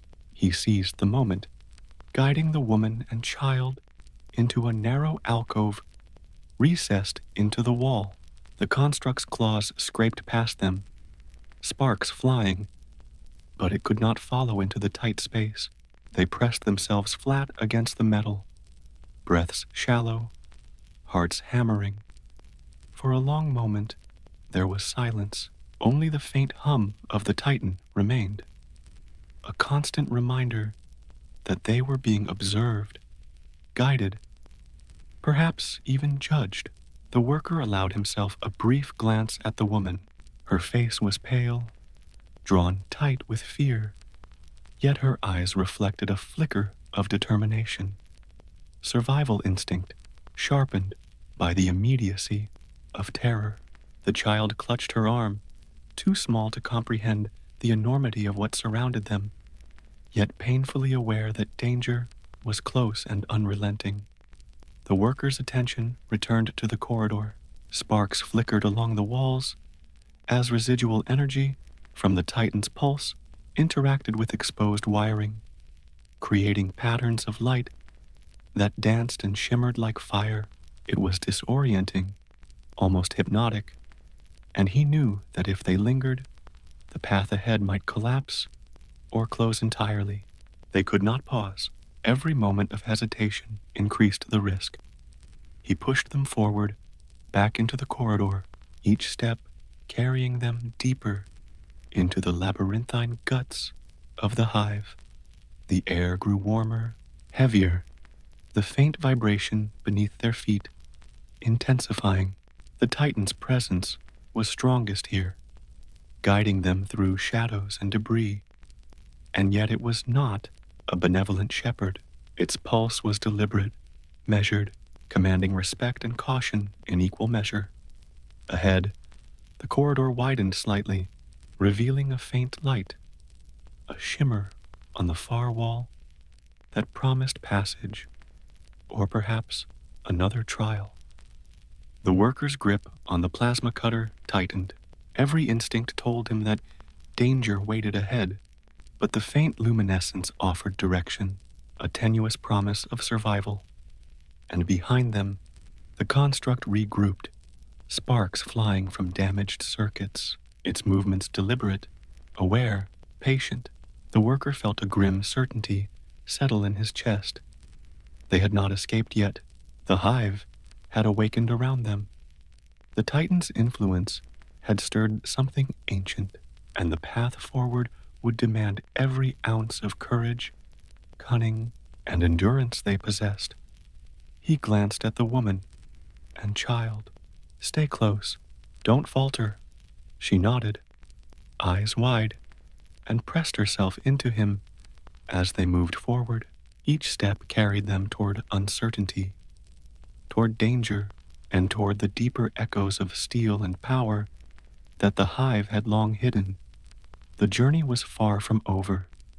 The narrow corridor opened into a broader chamber, its ceiling arched high into darkness, festooned with chains and broken conduits. The worker felt the pulse of the Titan stronger here, its energy vibrating through the floor, the walls, even his own bones. Each footstep carried the faint, metallic echo of machines, long dead, their memory preserved in circuits and steel. The hive had changed beneath them. It breathed, it watched, and it waited. The woman clutched her child tightly, murmuring fragments of prayer that barely held against the oppressive air. Her wide eyes reflected the glow of the conduits overhead, dancing in the puddles of oily water that streaked the floor. The worker guided them cautiously, boots scraping across rusted metal and debris, every step measured against the knowledge that the hive itself had become a predator. From the shadows came a sound, not the clatter of servitors, but a low, deliberate creak, like massive gears shifting in deliberate calculation. The worker froze, pressing the woman and child against the wall. The noise grew louder, punctuated by a hiss of escaping steam, and then a shape emerged, another humanoid construct, larger than before, its plating corroded, but still formidable. Its red ocular lens burned with focused awareness, scanning, calculating, judging their intrusion. The worker's grip tightened on the plasma cutter. Sparks flickered along the construct's exposed circuits, a low hum rising from the Titan, seeming to warn him, "Do not linger." The pursuit was no longer mere mechanical instinct. It was deliberate, informed by some awareness embedded within the hive, influenced by the Titan's presence. He guided the woman and child into a side passage, the corridor twisting sharply downward. The walls were slick with condensation, the smell of ozone and rust thickening with each step. Above them, hanging chains and fractured conduits shifted subtly, responding to the Titan's pulse. It was as though the machine itself were shaping the environment, creating temporary barriers and pathways to guide them, or perhaps to protect them from worse dangers lurking deeper in the hive. The humanoid construct followed, careful now, almost tentative, its red eye locking onto them in unbroken focus. The worker moved faster, navigating around collapsed scaffolding and sharp fragments of metal. Sparks hissed as the plasma cutter cut through the occasional obstruction, creating bursts of light that reflected on wet walls. The child whimpered softly, and he pressed a hand against the small shoulder, whispering words of assurance he did not feel. The corridor opened into a shallow chamber, the walls lined with dormant machinery, rusted pistons, and shattered servitor limbs. At its center, an ancient vent emitted faint pulses of heat and energy, a relic of forgotten days when the hive had been alive with activity. The worker understood instinctively that this was a waypoint, a nexus where the Titan's influence was strongest. He paused, feeling the vibrations through the floor, the pulse of energy resonating with the Titan's heartbeat. Far above, suddenly, the humanoid construct lunged, moving faster than he anticipated. Sparks erupted as he swung the plasma cutter, striking the forearm of the machine. Hydraulic fluid hissed, and smoke coiled upward. The construct staggered, but did not fall. Its movement was deliberate, precise, almost like a predator testing the limits of its prey. The worker seized the moment, pulling the woman and child toward another side passage, partially hidden behind fallen conduits. Dust and grime fell from the ceiling, and he could feel the low rumble of the hive shifting around them. The Titan's pulse surged, brighter now, almost urgent. Every vibration, every spark of energy seemed to push them forward, guiding them deeper into the forgotten labyrinth of the hive. As they moved, he caught sight of the shadows dancing along the walls. Not all of it was machinery. Some shapes moved with a fluidity that suggested intelligence, or at least residual programming infused with something ancient. Whispers seemed to ride the currents of air, unintelligible but compelling, as if the hive itself were aware of their passage. They reached a junction where the corridor split into multiple shafts, all dark, all twisting into unknown depths. The worker paused, listening. The construct had stopped, seemingly unwilling to follow into all paths at once. The Titan's pulse guided them to the left, a faint shimmer of light reflecting off wet metal, marking the safest path. He motioned for the woman to follow, lifting the child gently. Each step carried them farther from immediate danger, but deeper into the hive's heart, into a place where the boundary between machine and awareness, between living and mechanical, began to blur. The hum of the Titan, the distant echoes of servitors, the whispers of the hive itself, all merged into a singular rhythm that dictated their movement. And in that rhythm, the worker realized a truth. Survival here was not just about escaping the servitors or avoiding collapse. It was about understanding the pulse of the hive, following the guidance of the God machine, and navigating a world that had been sleeping for centuries. Until now, the shadows shifted ahead, the corridor narrowing further, the Titan's pulse thundering like a distant heartbeat. The worker tightened his grip on the plasma cutter, pressed the woman and child closer, and stepped forward into the darkness. The hive was alive, and it had noticed them.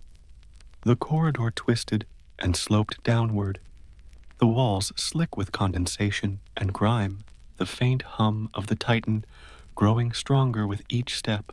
The worker led the woman and child cautiously, aware that every movement echoed through the metal confines, a signal to any watchers within the hive. The air was thick with the scent of rust, oil, and ozone, carrying a subtle vibration that seemed almost alive. It pressed against his chest, a constant reminder that the world around them had awakened. They entered a larger chamber, its ceiling lost in shadow, adorned with broken conduits and dangling chains.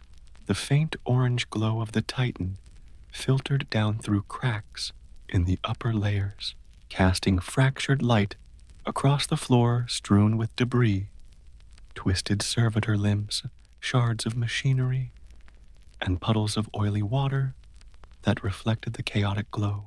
The worker pressed the woman and child against the wall, listening. Something moved in the shadows, deliberate, heavy, aware. From behind, the humanoid construct approached, its hydraulic joints hissing, its red ocular lens burning with calculated focus. Sparks flickered along exposed circuits as it stepped over wreckage, moving with terrifying precision. The worker gripped the plasma cutter tightly, its coil humming, and guided the woman and child toward a side passage partially obscured by fallen girders. Every step was synchronized with the faint pulse of the Titan, a heartbeat that guided, warned, and steadied them simultaneously. The passage opened into a narrow shaft, forcing them to move single file. Chains hung from the ceiling, swaying with every tremor, and the air grew hotter, heavier, charged with residual energy from the Titan's awakening. The worker felt the vibration through his boots, a deep resonance that extended through the walls and floor, almost as if the hive itself were alive. The humanoid construct followed, carefully navigating the tight space, its optics fixed upon them with relentless intent. He glanced at the woman. Her face was pale, drawn tight with fear, yet there was a flicker of determination in her eyes. The child clutched her arm, eyes wide, too small to understand the enormity of what surrounded them. The worker's chest tightened. He had no illusions about the path ahead. The hive was alive in ways beyond simple machinery.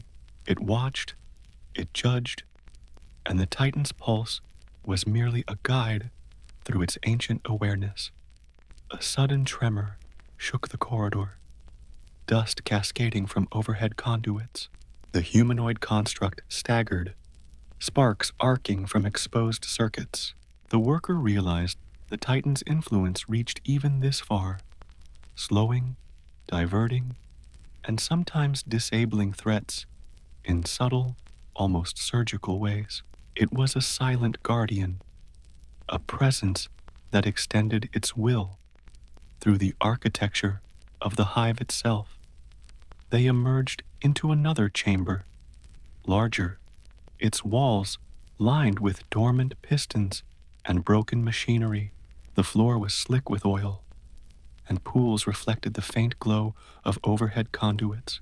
At the chamber's center, an ancient vent emitted faint pulses of energy, fragments of old machinery awakening in response to the Titan's resonance.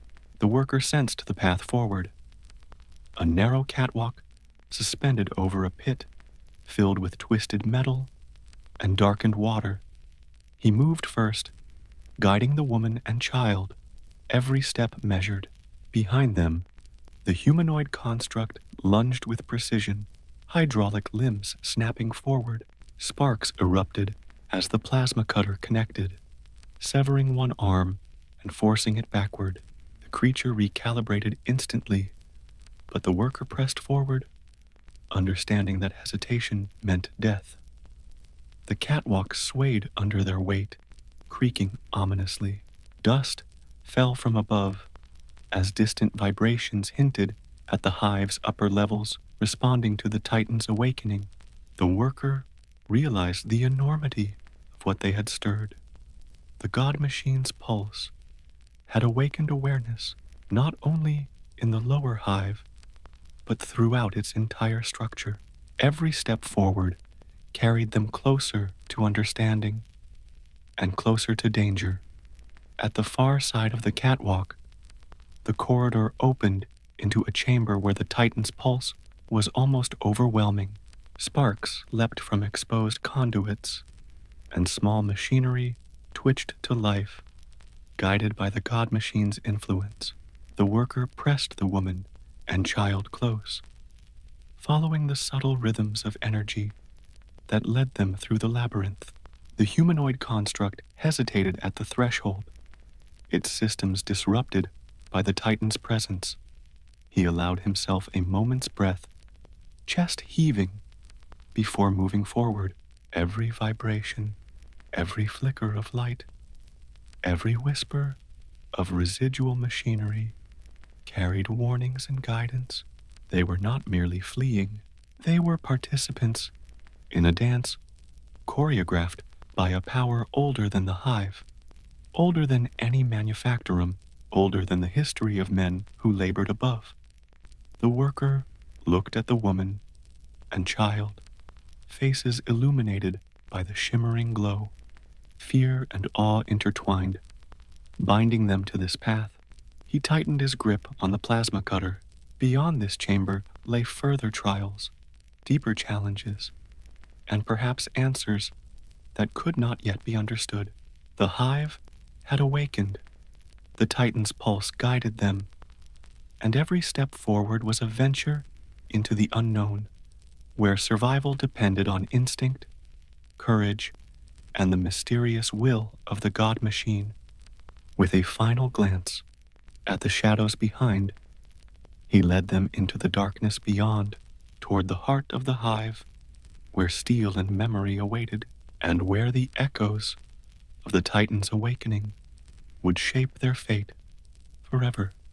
The corridor ended abruptly in a vast chamber so immense that the echoes of their footsteps reverberated endlessly, blending with the low hum of the Titan far above. The ceiling arched into darkness, broken only by dangling conduits and the occasional flicker of sparking machinery.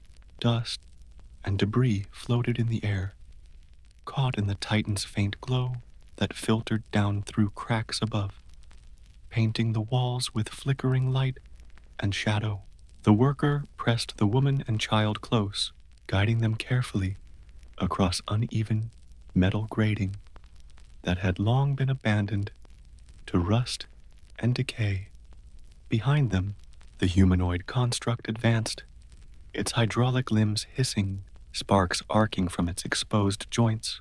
It moved with an intelligence beyond instinct, carefully navigating the wreckage, anticipating every action the worker made. But the Titan's pulse resonated through the chamber, subtle yet omnipresent, interfering with its systems, slowing its advance, and giving them a narrow window to move forward. The worker led them to the center of the chamber, where an ancient array of machinery stretched into the shadows. Gears and pistons, dormant for centuries, began to twitch and hiss as energy from the Titan spread through the metal like a living current. Sparks danced across the floor, reflecting in pools of oil and water. The worker could feel it vibrating in his chest, a pulse of intelligence, memory, and will. It was guiding them, shaping the path through the hive. Yet there was a weight to it, a warning, an imperative, almost like a consciousness reaching across centuries. The humanoid construct lunged again, faster, more deliberate. But the Titan's influence struck it first. Sparks erupted from its joints, hydraulic limbs jerking violently as circuits overloaded. The creature staggered, its movements faltering, as if the Titan's pulse had reached into its mind and disrupted the connection between thought and motion. The worker seized the opportunity, leading the woman and child through a narrow side passage that twisted downward into darkness, away from the immediate threat. The air grew hotter, heavier, charged with energy that seemed to emanate not only from the Titan, but from the very walls around them. Conduits hummed faintly, machinery twitched, and the shadows seemed to shift. Alive with anticipation, the workers' senses were on fire, each sound amplified, each vibration telling a story of the path ahead. He knew that the hive itself had awakened, that every pulse, every spark, every groan of metal was a response to their intrusion. They emerged into another chamber, even larger than the last. The floor was littered with the remnants of servitors, shattered machinery, and twisted cables that ran like veins across the walls. At the center, a faintly glowing platform, its edges etched with faded inscriptions of the Omnissiah's rites, marked the culmination of this section of the hive.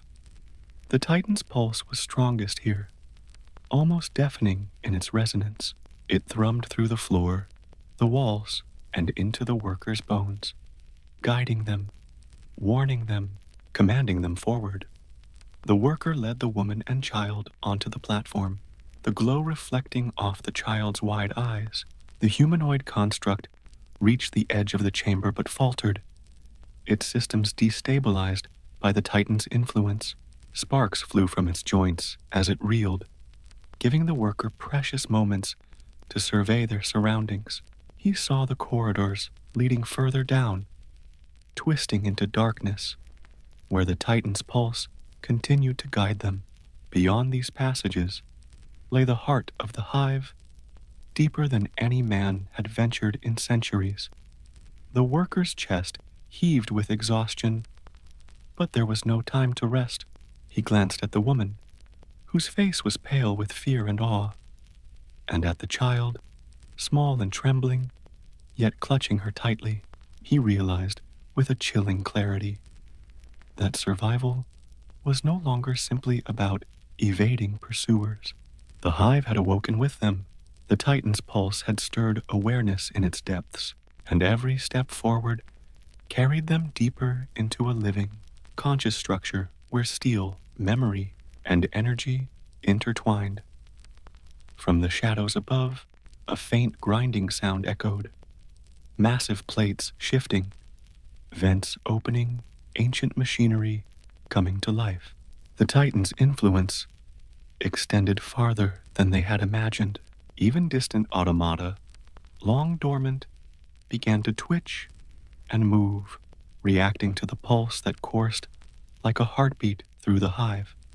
The worker understood that they were navigating a path carved by the God machine itself, a path that demanded courage, instinct, and unerring attention to the subtle currents of energy and influence. He tightened his grip on the plasma cutter, feeling its warmth, its weight, its promise of protection. Every step carried them closer to the unknown, toward deeper truths hidden in the hive's endless corridors and vast, forgotten chambers. The Titan pulsed, guiding them with a rhythm that was both invitation and warning. The worker glanced back one last time at the humanoid construct, now faltering at the chamber's threshold, sparks hissing from its joints.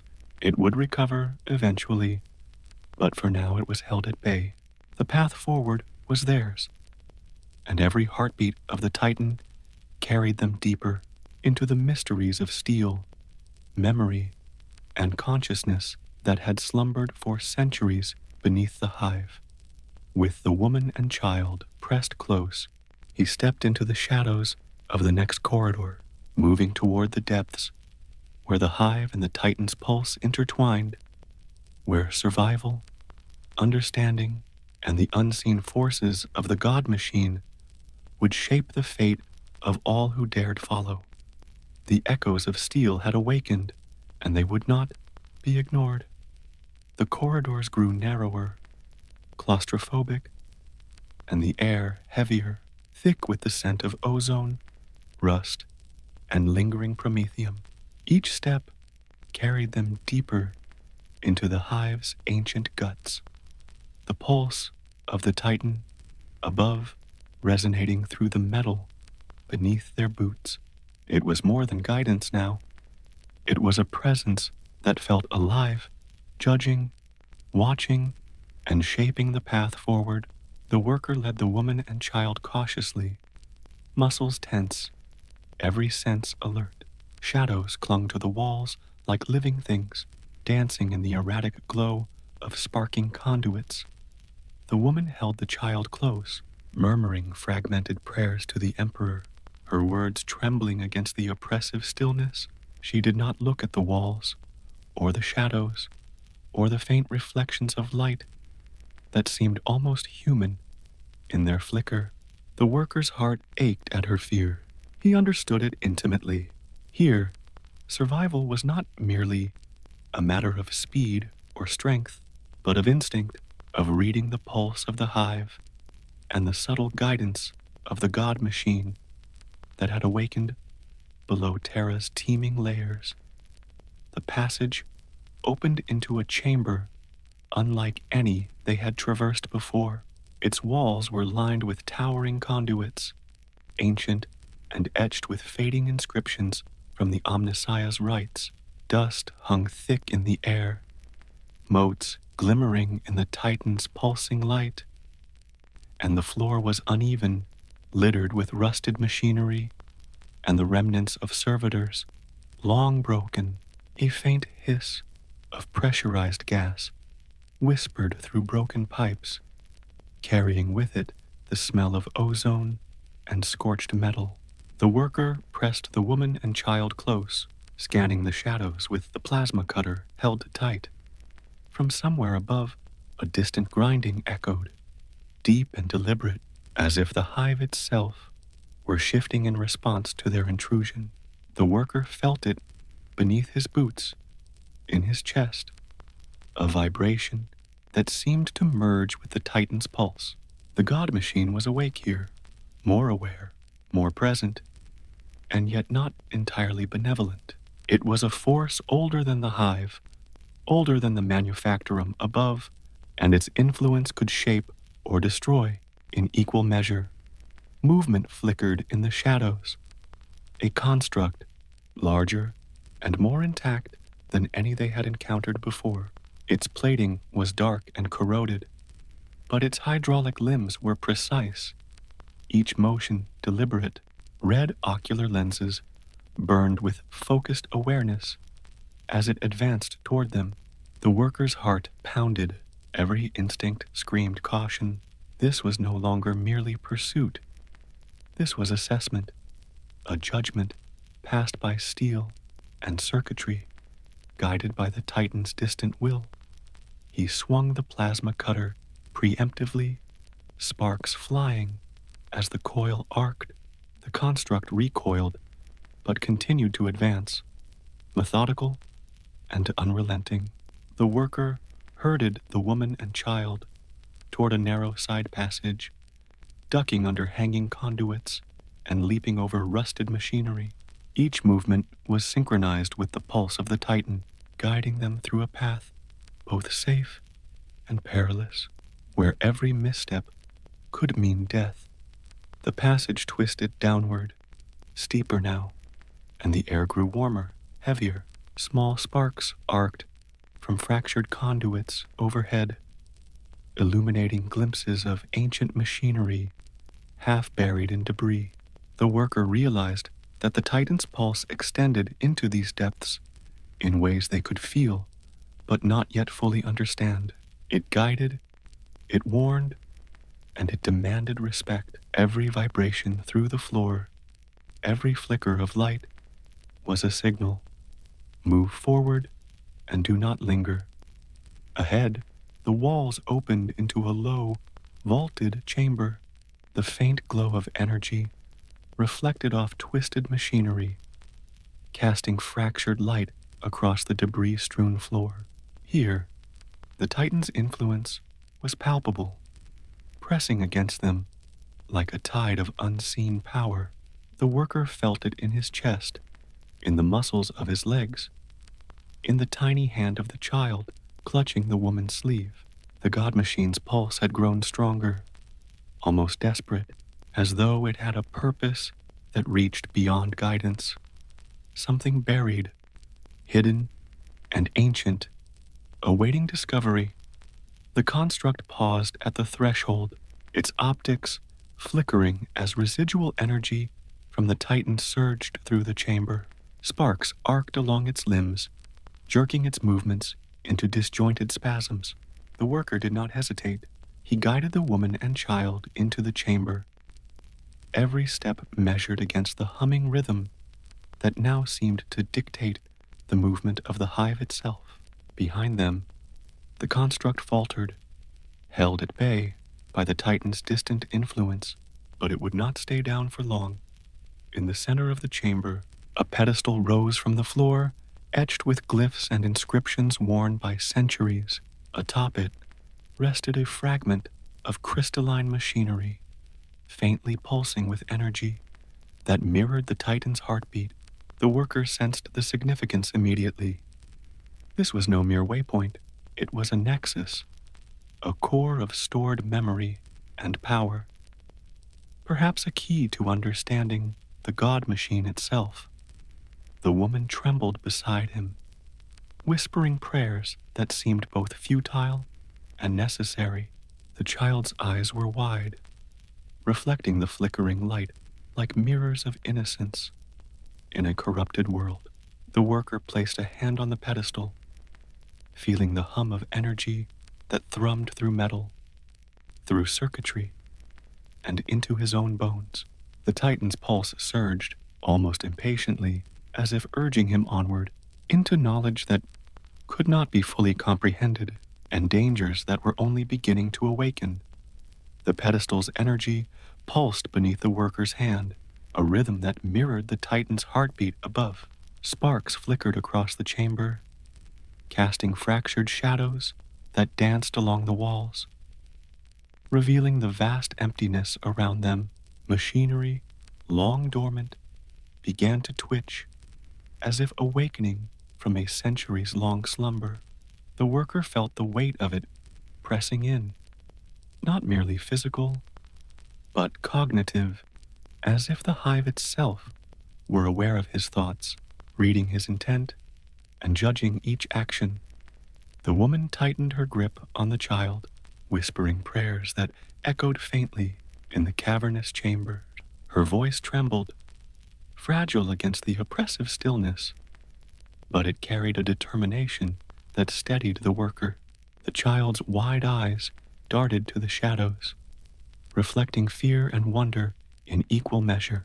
Each pulse of the pedestal sent a shiver through the metal floor, vibrating up through their boots, reminding them that the Titan's influence was strongest here, weaving a path through both the physical and the unseen. Movement stirred in the darkness beyond the pedestal.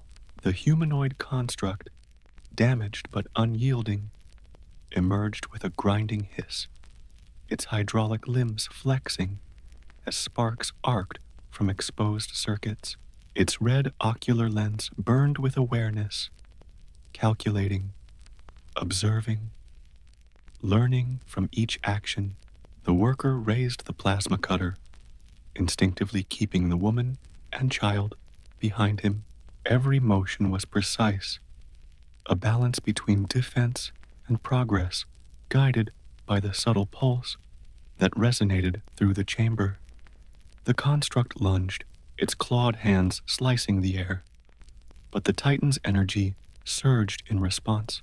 Sparks leapt from the construct's joints, circuits sizzling as if struck by unseen fingers of raw power. It staggered, disrupted, yet did not fall. The worker seized the opening, moving past the pedestal with the woman and child, following the faint shimmer of light that marked the continuation of the corridor. Every step was deliberate, each vibration through the floor a reminder that the hive itself had awakened with them. The passage beyond twisted downward, steeper now, and the air grew hotter, charged with energy that hummed against their skin. Broken conduits overhead arced with residual power, illuminating glimpses of machinery half buried in debris, some sparking to life, others twitching, as if testing their restored strength. The worker realized the Titan's influence extended far beyond its physical shell. It had awakened awareness, guiding their passage, while simultaneously preparing the hive to respond to intruders. They entered another chamber, taller and wider, with a vaulted ceiling that seemed to vanish into darkness. The walls were lined with ancient conduits and faded inscriptions, remnants of the Omnissiah's rites. Sparks danced across the floor in erratic bursts, reflecting in pools of oil and water. The worker sensed the chamber's purpose. Immediately, it was a junction, a confluence of energy, where the Titan's pulse resonated with the hive's consciousness. Every vibration through the metal floor spoke of danger and guidance intertwined. The humanoid construct followed, slowed but unrelenting, recalibrating its attacks with increasing precision.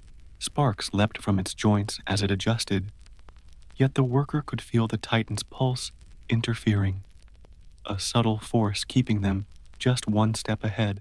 He guided the woman and child deeper, past broken machinery that twitched in response to the energy around them.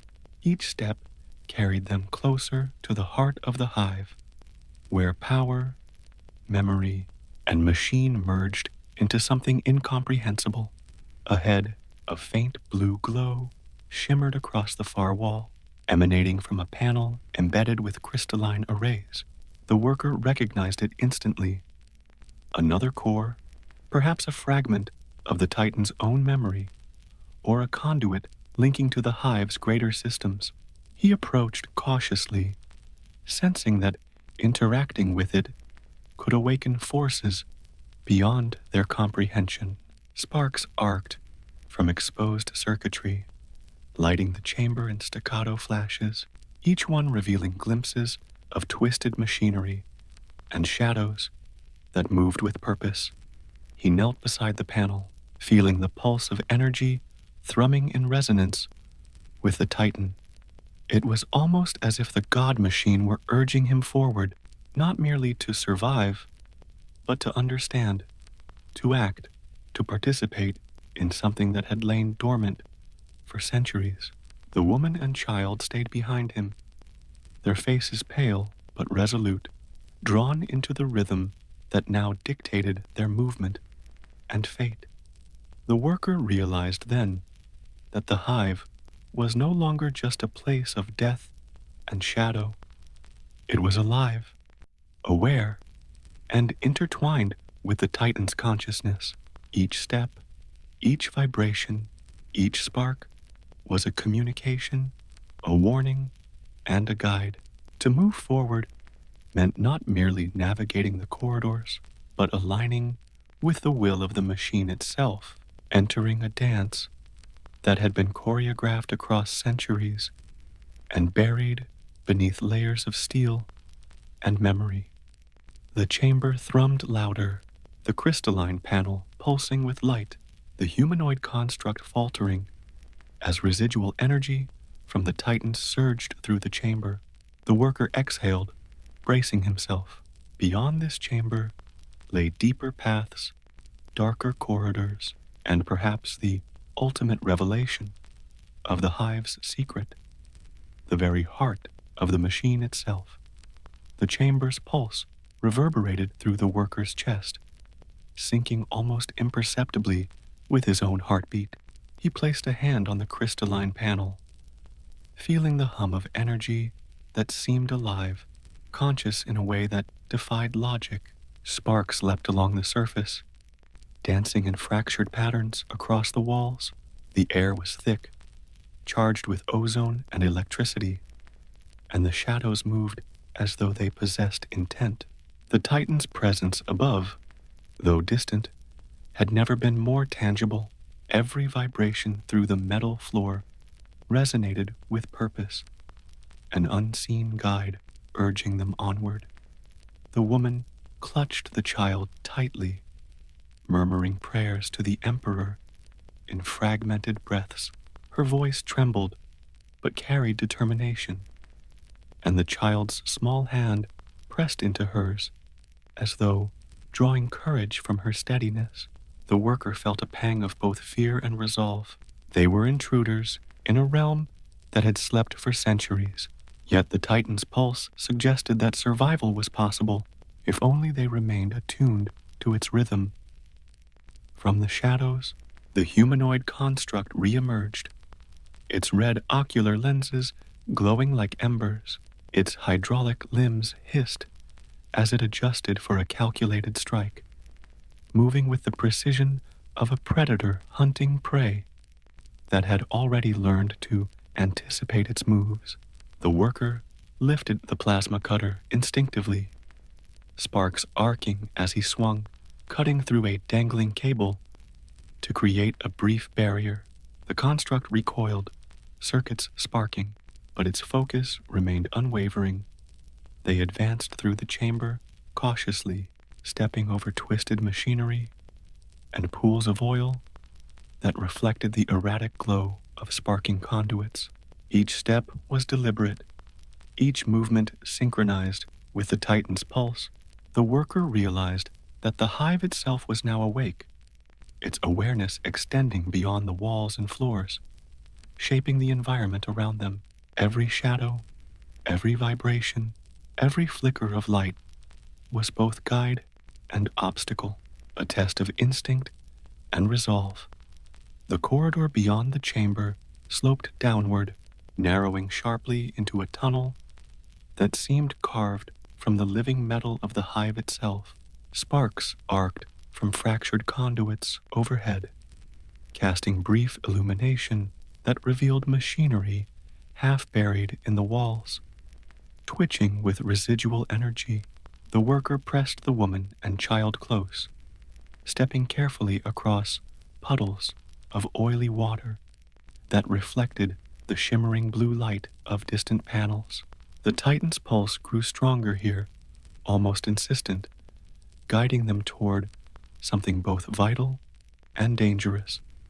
A low grinding echoed through the tunnel as the humanoid construct pursued, its movements precise but increasingly erratic under the influence of the Titan's distant will.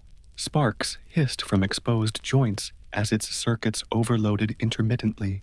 The worker led them past fractured machinery and twisted metal, each step closer to the heart of the hive, amplifying the weight of the presence around them. This was no longer merely a matter of survival. They were participants in a system alive with intent, and each choice carried consequence. Ahead, the corridor opened into a vaulted chamber whose ceiling was lost in darkness. The far wall shimmered with the faint light of a crystalline array embedded into the metal, pulsing in sync with the Titan's heartbeat. The worker understood instinctively that this was a locus, a fragment of the hive's memory, or a conduit linking deeper into the god machine's awareness. The energy here was almost overwhelming, resonating through the floor, walls, and into his very bones. He guided the woman and child toward the array, aware that the construct lurked in the shadows, recovering, calculating, waiting. Sparks arced from exposed circuitry in response to their passage, illuminating glimpses of machinery that twitched as if testing their readiness. The worker felt the weight of time and memory pressing around them. Centuries of slumbering systems and forgotten servitors now stirred, guided by the Titan's pulse, and every step forward carried them deeper into the hive's consciousness. The worker knelt beside the crystalline array, feeling the energy pulse stronger under his hand. He sensed a connection, a thread linking the chamber, the corridors, and the Titan above. The god machine's presence was not merely guidance, it was an invitation and a warning, urging understanding and caution in equal measure. Every vibration through the floor spoke of history, of power, of dangers that had long been dormant, waiting for this precise moment to awaken, the woman whispered, almost to herself, as if seeking protection through prayer. The child's small fingers clutched her sleeve, eyes wide in reflection of the pulsing light. The worker tightened his grip on the plasma cutter, feeling the warmth and weight as a tether to the mortal world amidst the overwhelming presence of the hive and Titan. Beyond this chamber lay corridors that twisted deeper into the heart of the machine, toward revelations that could not yet be understood, and perils that could not yet be anticipated. He exhaled, steadying himself against the pulse of energy that thrummed beneath his palms. The path forward was clear, yet fraught with uncertainty. The hive had awakened. The Titan's pulse guided them, and every shadow, every vibration, every spark of residual energy was both a challenge and a key. To proceed meant survival, understanding, and perhaps even communion with a force older than any human memory, older than Terra itself. The pulse of the crystalline array reverberated through the worker's chest, as if the Titan itself had reached into his very bones. Sparks arced from exposed conduits, illuminating fragments of machinery that twitched as though testing the air for the presence of life. The chamber was vast, its vaulted ceiling lost in shadow, and the faint hum of the god machine above intertwined with the resonating energy beneath their feet. Each vibration carried a rhythm that dictated movement, a silent language guiding, warning, and compelling them deeper into the hive. The woman clutched the child tightly, their prayers whispered in fragmented tones. The worker could feel her fear, yet it was tempered by a quiet resolve. He understood the necessity of calm, of presence, in a world where the walls themselves seemed to breathe and think. Every step taken here was measured, not just in distance, but in rhythm with the pulse of the Titan and the subtle cues of the awakened hive. Misstep meant death. Hesitation meant doom. From the shadows, the humanoid construct re-emerged. Its hydraulic limbs hissed and spat sparks, red ocular lenses glowing as it advanced with calculated precision. The worker raised the plasma cutter, sparks dancing along its coil. Yet he sensed the Titan's influence disrupting the construct's advance. It faltered momentarily, circuits overloading under a wave of residual energy, giving them a critical advantage. The worker guided the woman and child past it, ducking under dangling conduits and stepping over twisted servitor limbs, the floor slick with oil and water, reflecting fractured light. The corridor beyond descended further, narrower now, forcing them into a single file. The shadow shifted, machinery twitched, and a faint hum of energy from distant panels pulsed in harmony with the Titan's heartbeat. Each vibration through the floor, each flicker of light, seemed to whisper a warning. Proceed with caution, for the hive is alive, and every choice has consequence. The worker pressed the woman and child close, their forms almost melding with his own, as they moved with deliberate care. They entered a chamber larger than any before, its walls lined with conduits and etched glyphs from the Omnissiah's rites. Sparks leapt from fractured circuits, illuminating the debris-strewn floor in staccato flashes. At the chamber's center, a pedestal rose from the metal, crowned with a crystalline array, glowing faintly blue, pulsing with the rhythm of the Titan above. The worker understood instinctively. This was a nexus, a fragment of stored memory and power, perhaps even a key to the hive's deeper consciousness. The humanoid construct hesitated at the threshold, circuits sparking, hydraulic limbs jerking, as residual energy from the Titan surged through the chamber. The worker pressed forward, guiding the woman and child toward the pedestal. The energy here was overwhelming, resonating through the floor and walls into his very bones. It was not merely guidance, it was a summons, a call to venture further into the heart of the machine, to confront forces that had slept for centuries. He placed a hand on the crystalline array, feeling a vibration that was at once mechanical and alive. The Titan's pulse surged, almost impatiently, urging him to proceed, to engage, to move deeper into the hive's network of consciousness. Sparks danced along the floor and walls, and machinery twitched in response, as if the chamber itself acknowledged their presence. The worker realized that survival here required more than skill or courage. It demanded understanding, a sensitivity to the rhythm of the god machine and the hive it had awoken. The woman whispered prayers again, the child clinging to her, eyes wide in reflection of the pulsing light. The worker tightened his grip on the plasma cutter, feeling the warmth, the weight, the assurance of its promise. Beyond this chamber lay corridors that twisted deeper into the hive's bowels, toward revelations that could not yet be named, dangers that could not yet be fully comprehended. The pulse of the Titan guided them. The hive responded, and each step carried them closer to the core, where steel, memory, and consciousness merged into a singular, ancient will. He exhaled slowly, steadying himself against the overwhelming presence around them. The path forward was perilous, yet necessary. The Titan had awakened the hive, and they were participants in its unfolding consciousness.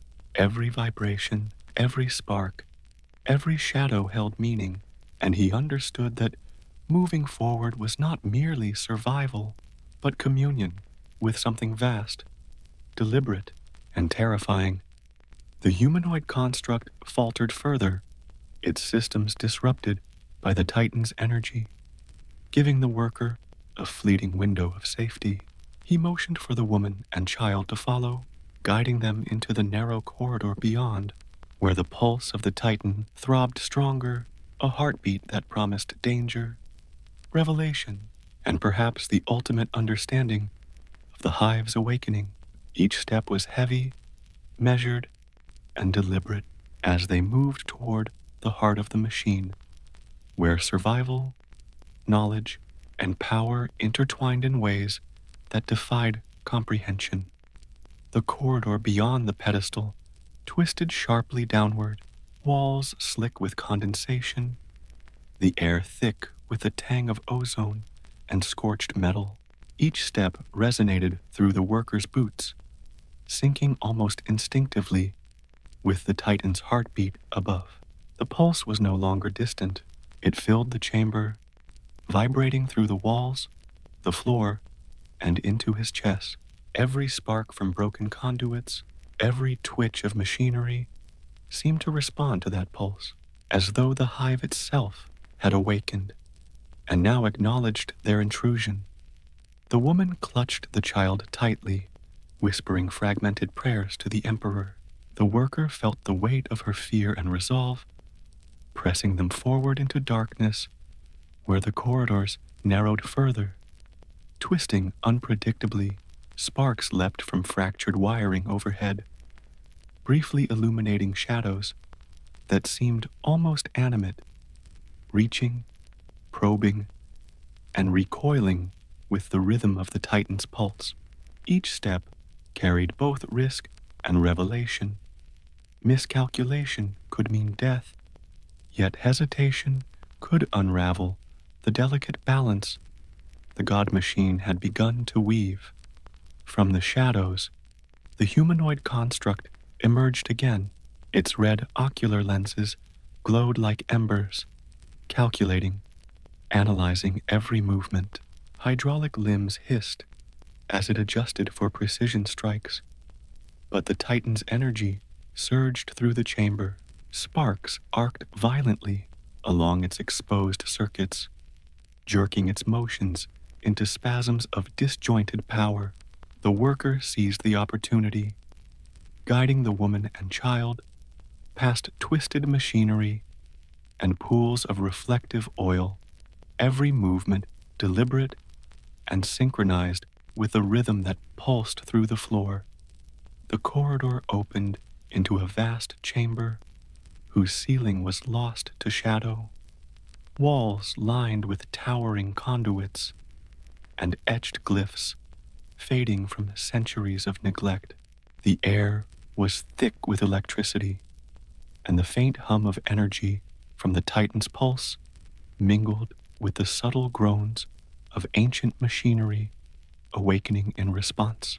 At the center, another crystalline array pulsed with energy, its light shimmering across the room in fractured patterns. The worker recognized it instantly. A nexus of memory and power, a fragment of the hive's consciousness interfacing with the Titan's guidance. The humanoid construct faltered at the chamber's threshold, circuits overloaded, limbs jerking from residual energy. The worker pressed forward, guiding the woman and child toward the array, feeling the pulse of the machine resonate through the floor and into his bones. Each vibration was a signal, an invitation, a warning. Survival here depended not only on skill and courage, but on attunement to the rhythm of the god machine, to the subtle currents of energy that dictated movement and choice within the hive. He placed a hand on the crystalline surface, feeling its hum amplify beneath his palm. Sparks danced across the chamber, reflecting in puddles of oil and highlighting the silhouettes of dormant servitors that twitched as if roused by their passage. The Titan's pulse surged, almost impatiently, urging them onward, deeper into the hive's vast network of corridors and chambers. The worker understood. The path ahead was not merely one of escape, but of understanding, communion with forces older than any living human, older than Terra itself.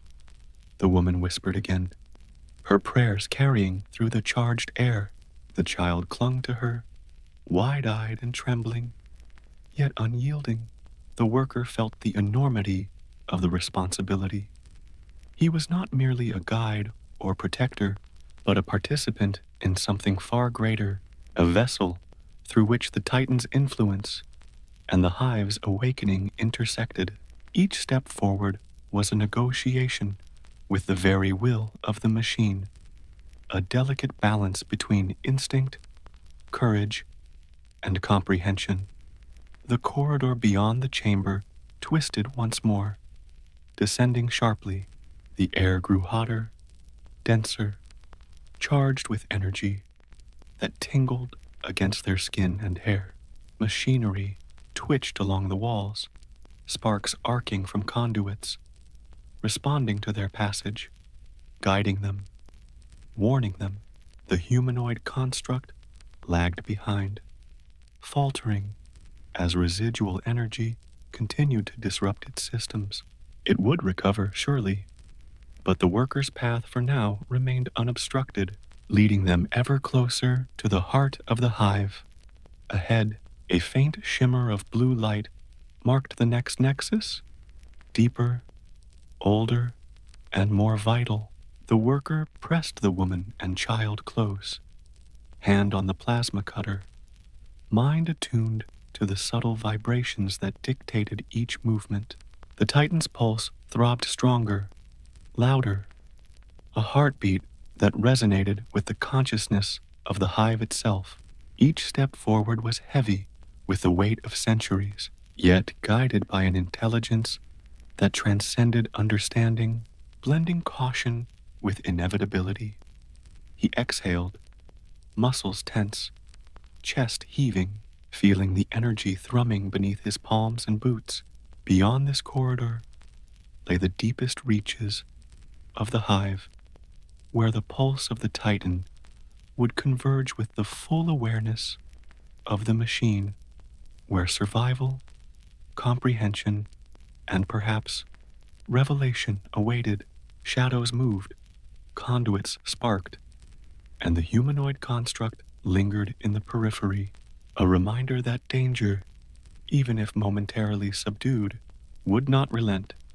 With the woman and child pressed close, he stepped forward into the darkness, guided by rhythm, intuition, and the subtle insistence of the Titan's pulse. The hive had awakened fully around them, and the path into its heart was now theirs to navigate. Steel, energy, and memory intertwined, shaping their journey with deliberate intent, and every step carried them toward understanding, peril, and the deep, inscrutable will of the machine. The heart of the hive awaited. The final corridors stretched before them like veins of metal and shadow, the air dense with heat, ozone, and the lingering hum of the Titan's pulse. Every vibration through the floor Every flicker of sparking conduit carried a message, an insistence that survival required complete attunement to the rhythm of the hive itself. The worker led the woman and child with cautious precision, each step deliberate, aware that even a momentary lapse could provoke the humanoid construct, or worse, stir forces that had slept for centuries in the deep machinery of the hive. The walls closed in gradually, conduits overhead, arcing with residual energy that cast jagged, flickering shadows across the floor.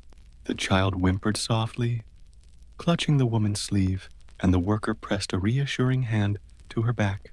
He felt the weight of responsibility crushing him from every angle. They were not merely intruders.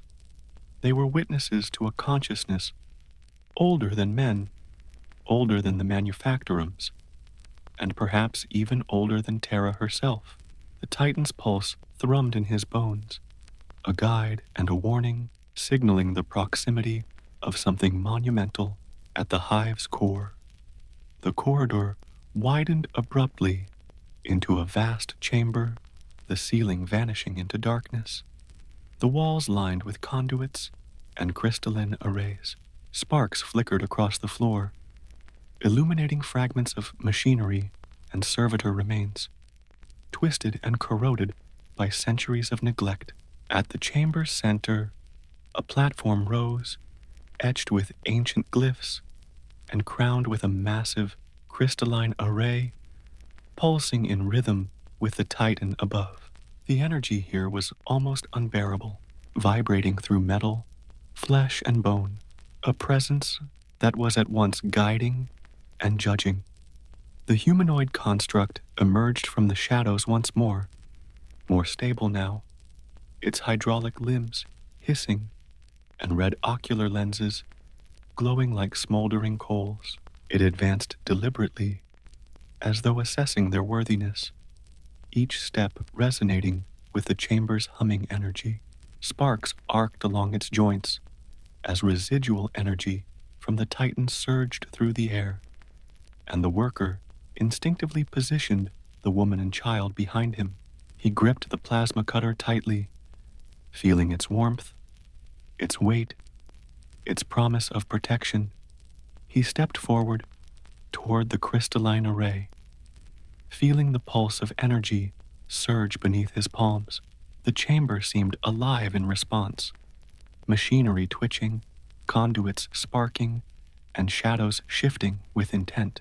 The Titan's rhythm throbbed in perfect unison with the energy here, almost impatient, urging them to confront what lay beyond the corridors of steel and memory.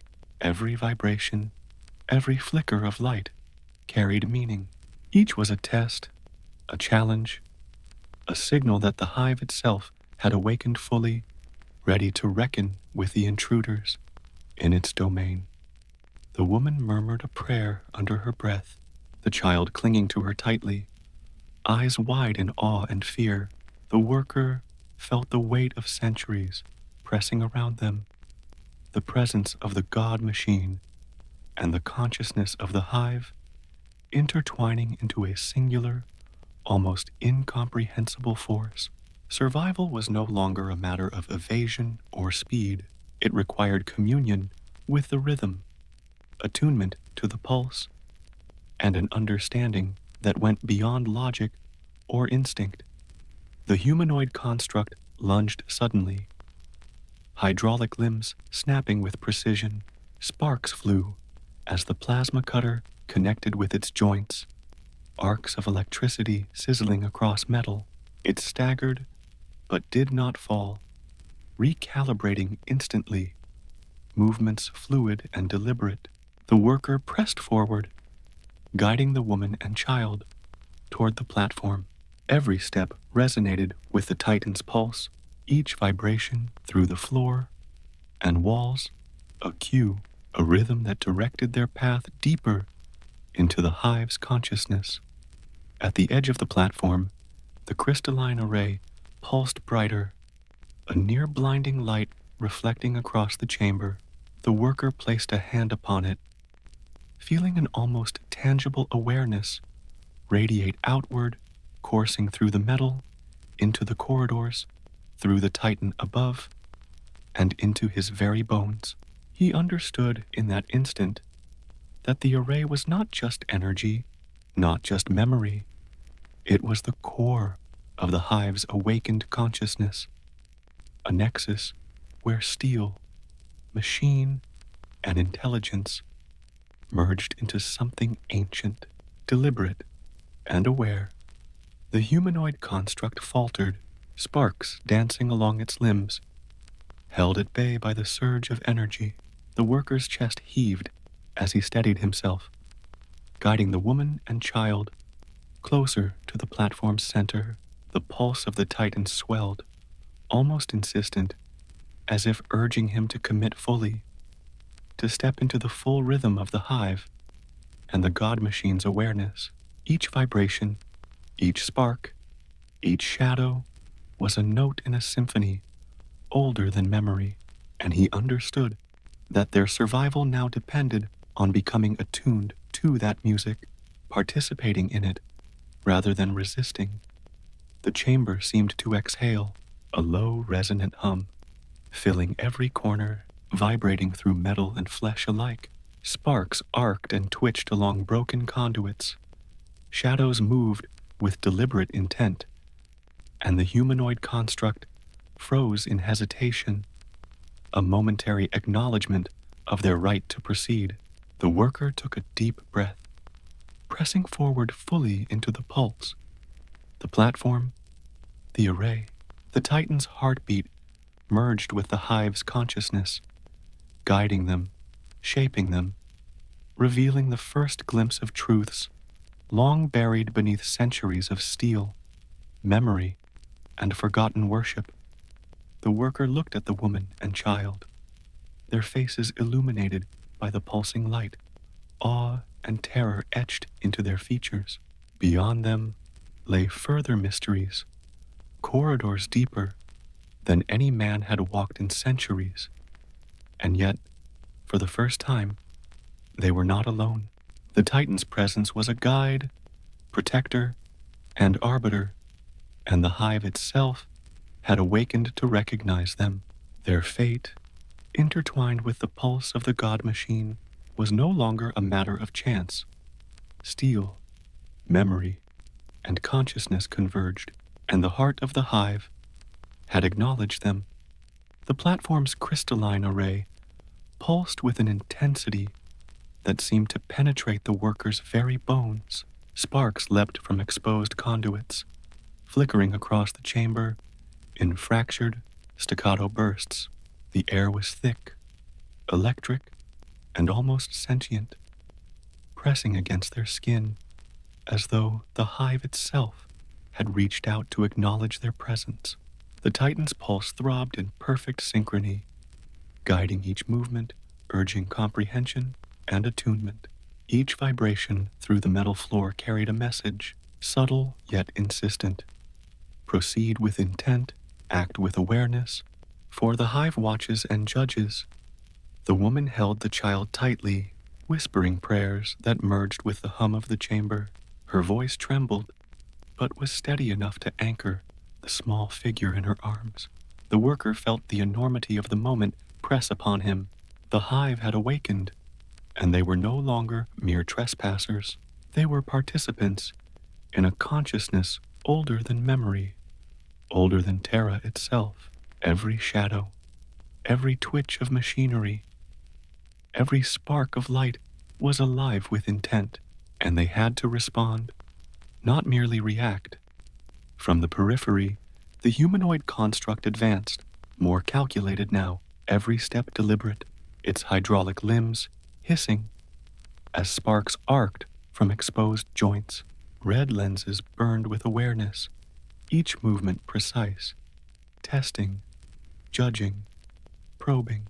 The worker lifted the plasma cutter, arcs of electricity dancing along its coil, yet he could feel the Titan's pulse disrupting the construct, creating microseconds of advantage With each step, the woman and child moved close behind him, their forms pressed to his own, guided by instinct and fear alike. The corridor beyond twisted into darkness, narrowing sharply, forcing careful, deliberate navigation. Sparks arced along fractured conduits, casting jagged, fleeting light across the floor, illuminating fragments of servitors, twisted machinery, and inscriptions worn by centuries. The worker felt the hive's consciousness pulsing through these remnants, a whispering, guiding presence that shaped their path, revealing dangers and opportunities in equal measure. To survive here was not merely to flee or fight, it was to listen, to move in harmony with an ancient rhythm of metal and memory. They entered a chamber vast beyond comprehension, walls lined with crystalline arrays that pulsed faintly, synchronized with the Titan's heartbeat. Sparks danced along the floors and walls, illuminating machinery that twitched as though testing them, gauging their readiness. At the center of the room, a massive crystalline platform rose, etched with omnissiah glyphs worn by centuries. Its glow resonated with the Titan's pulse, a nexus where machine, steel, and consciousness converged. The humanoid construct hesitated at the threshold, sparks arcing along its limbs, circuits faltering under the surge of energy. The worker pressed forward with the woman and child, every movement deliberate, guided by the rhythm of the hive.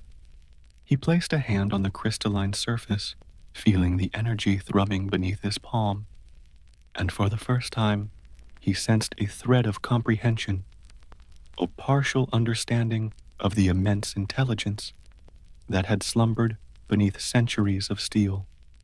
The chamber seemed to breathe in response, machinery vibrating and conduits sparking as though alive, conscious and observing.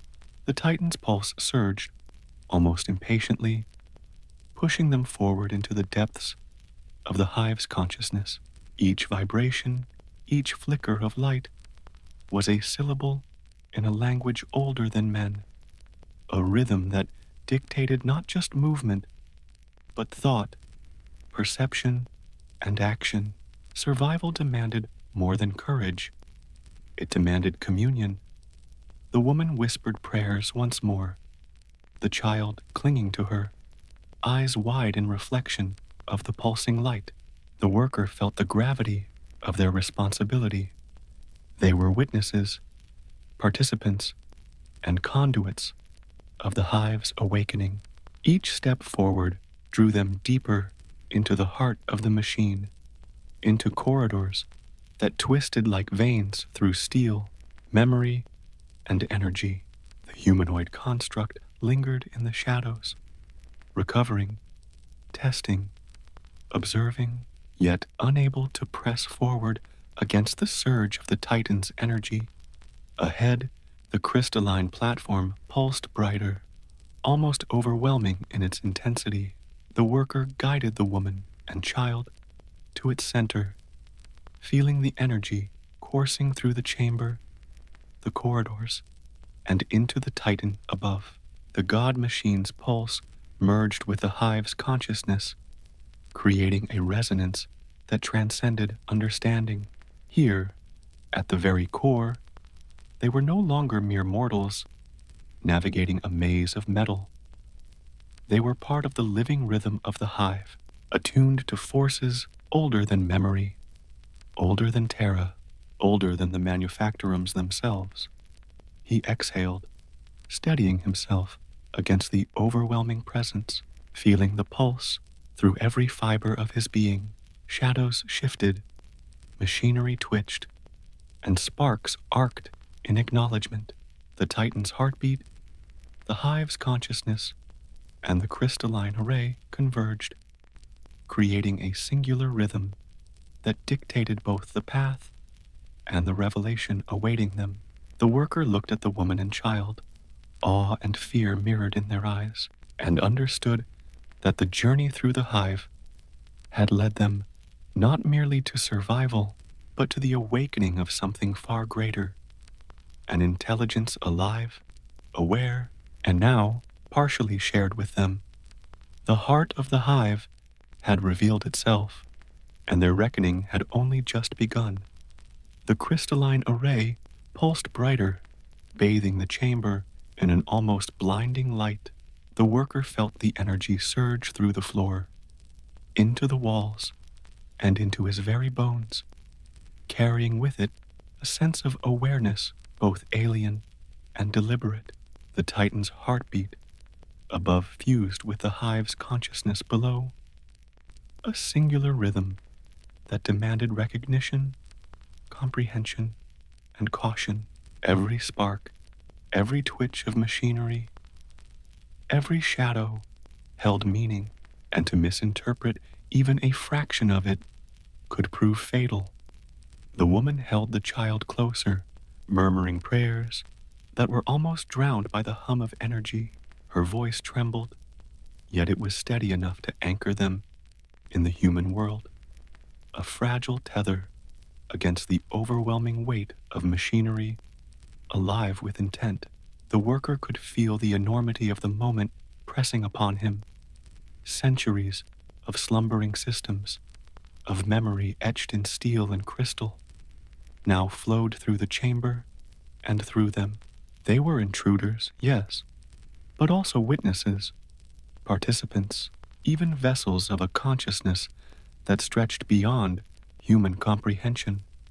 From the periphery, the humanoid construct advanced one last time, hydraulic limbs hissing, ocular lenses glowing red like coals. Sparks danced from exposed circuits as it tested the energy around them, recalibrating with every pulse of the Titan. The worker lifted the plasma cutter, arcs of electricity dancing across its coil. But the construct faltered, overpowered by the convergence of the Titan's pulse and the crystalline array. It hesitated, a recognition of forces greater than itself, a momentary acquiescence that allowed the worker to step fully onto the platform. The energy of the array coursed through him, a tidal wave of rhythm, memory, and awareness. Sparks arced along conduits, shadows writhed along walls, and the machinery of the hive twitched with a deliberate, almost sentient response. The worker realized they were standing at a nexus where steel, consciousness, and time converged. The Titan's pulse was no longer guidance alone. It was communion, and it demanded alignment. Each vibration through the floor, each flicker of light, was a language, and for the first time, he understood a fragment of its syntax. Survival was not merely movement, it was understanding, resonance, participation. The woman's prayers became a whisper of awe, the child's small hands clinging to her as they moved closer to the pulsing array. The worker guided them into the center, feeling the full force of the energy coursing beneath their feet. Sparks arced along the crystalline edges, illuminating shards of machinery embedded in the floor, remnants of servitors, and glyphs etched centuries ago by worshippers long dead. The hive itself seemed to breathe in response, pulsing with a rhythm that was older than Terra, older than any human memory. He felt a shift, subtle but undeniable, as if the consciousness within the hive acknowledged them, not as intruders, but as participants in a ritual of survival and revelation.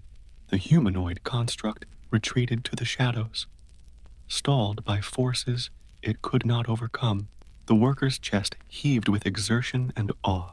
The Titan's heartbeat, the hive's awareness, and the crystalline array converged into a rhythm that seemed almost alive, flowing into him, guiding him, offering comprehension in fragments too immense to articulate. The chamber's light pulsed with increasing intensity, revealing glimpses of corridors and vaults stretching further than the eye could see, deep into the hive's bowels. The worker understood instinctively that this was a place of memory, of power, of ancient intent, and that their journey had led them to the core of it. The woman whispered once more, her prayers merging with the hum of energy, creating a fragile, human counterpoint to the immense, mechanical consciousness surrounding them. The energy of the array coursed through his hands, radiating across the platform, and he felt a clarity he had never known. The hive's intelligence was vast, deliberate, and patient. It measured, observed, and responded, and in that moment, it allowed them passage, recognition, and understanding.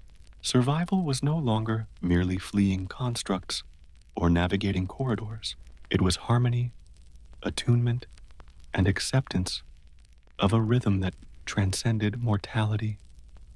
The humanoid construct lingered, watching, waiting, yet powerless to impede them now. The worker guided the woman and child off the platform, stepping back into the chamber's shadows while remaining attuned to the pulse.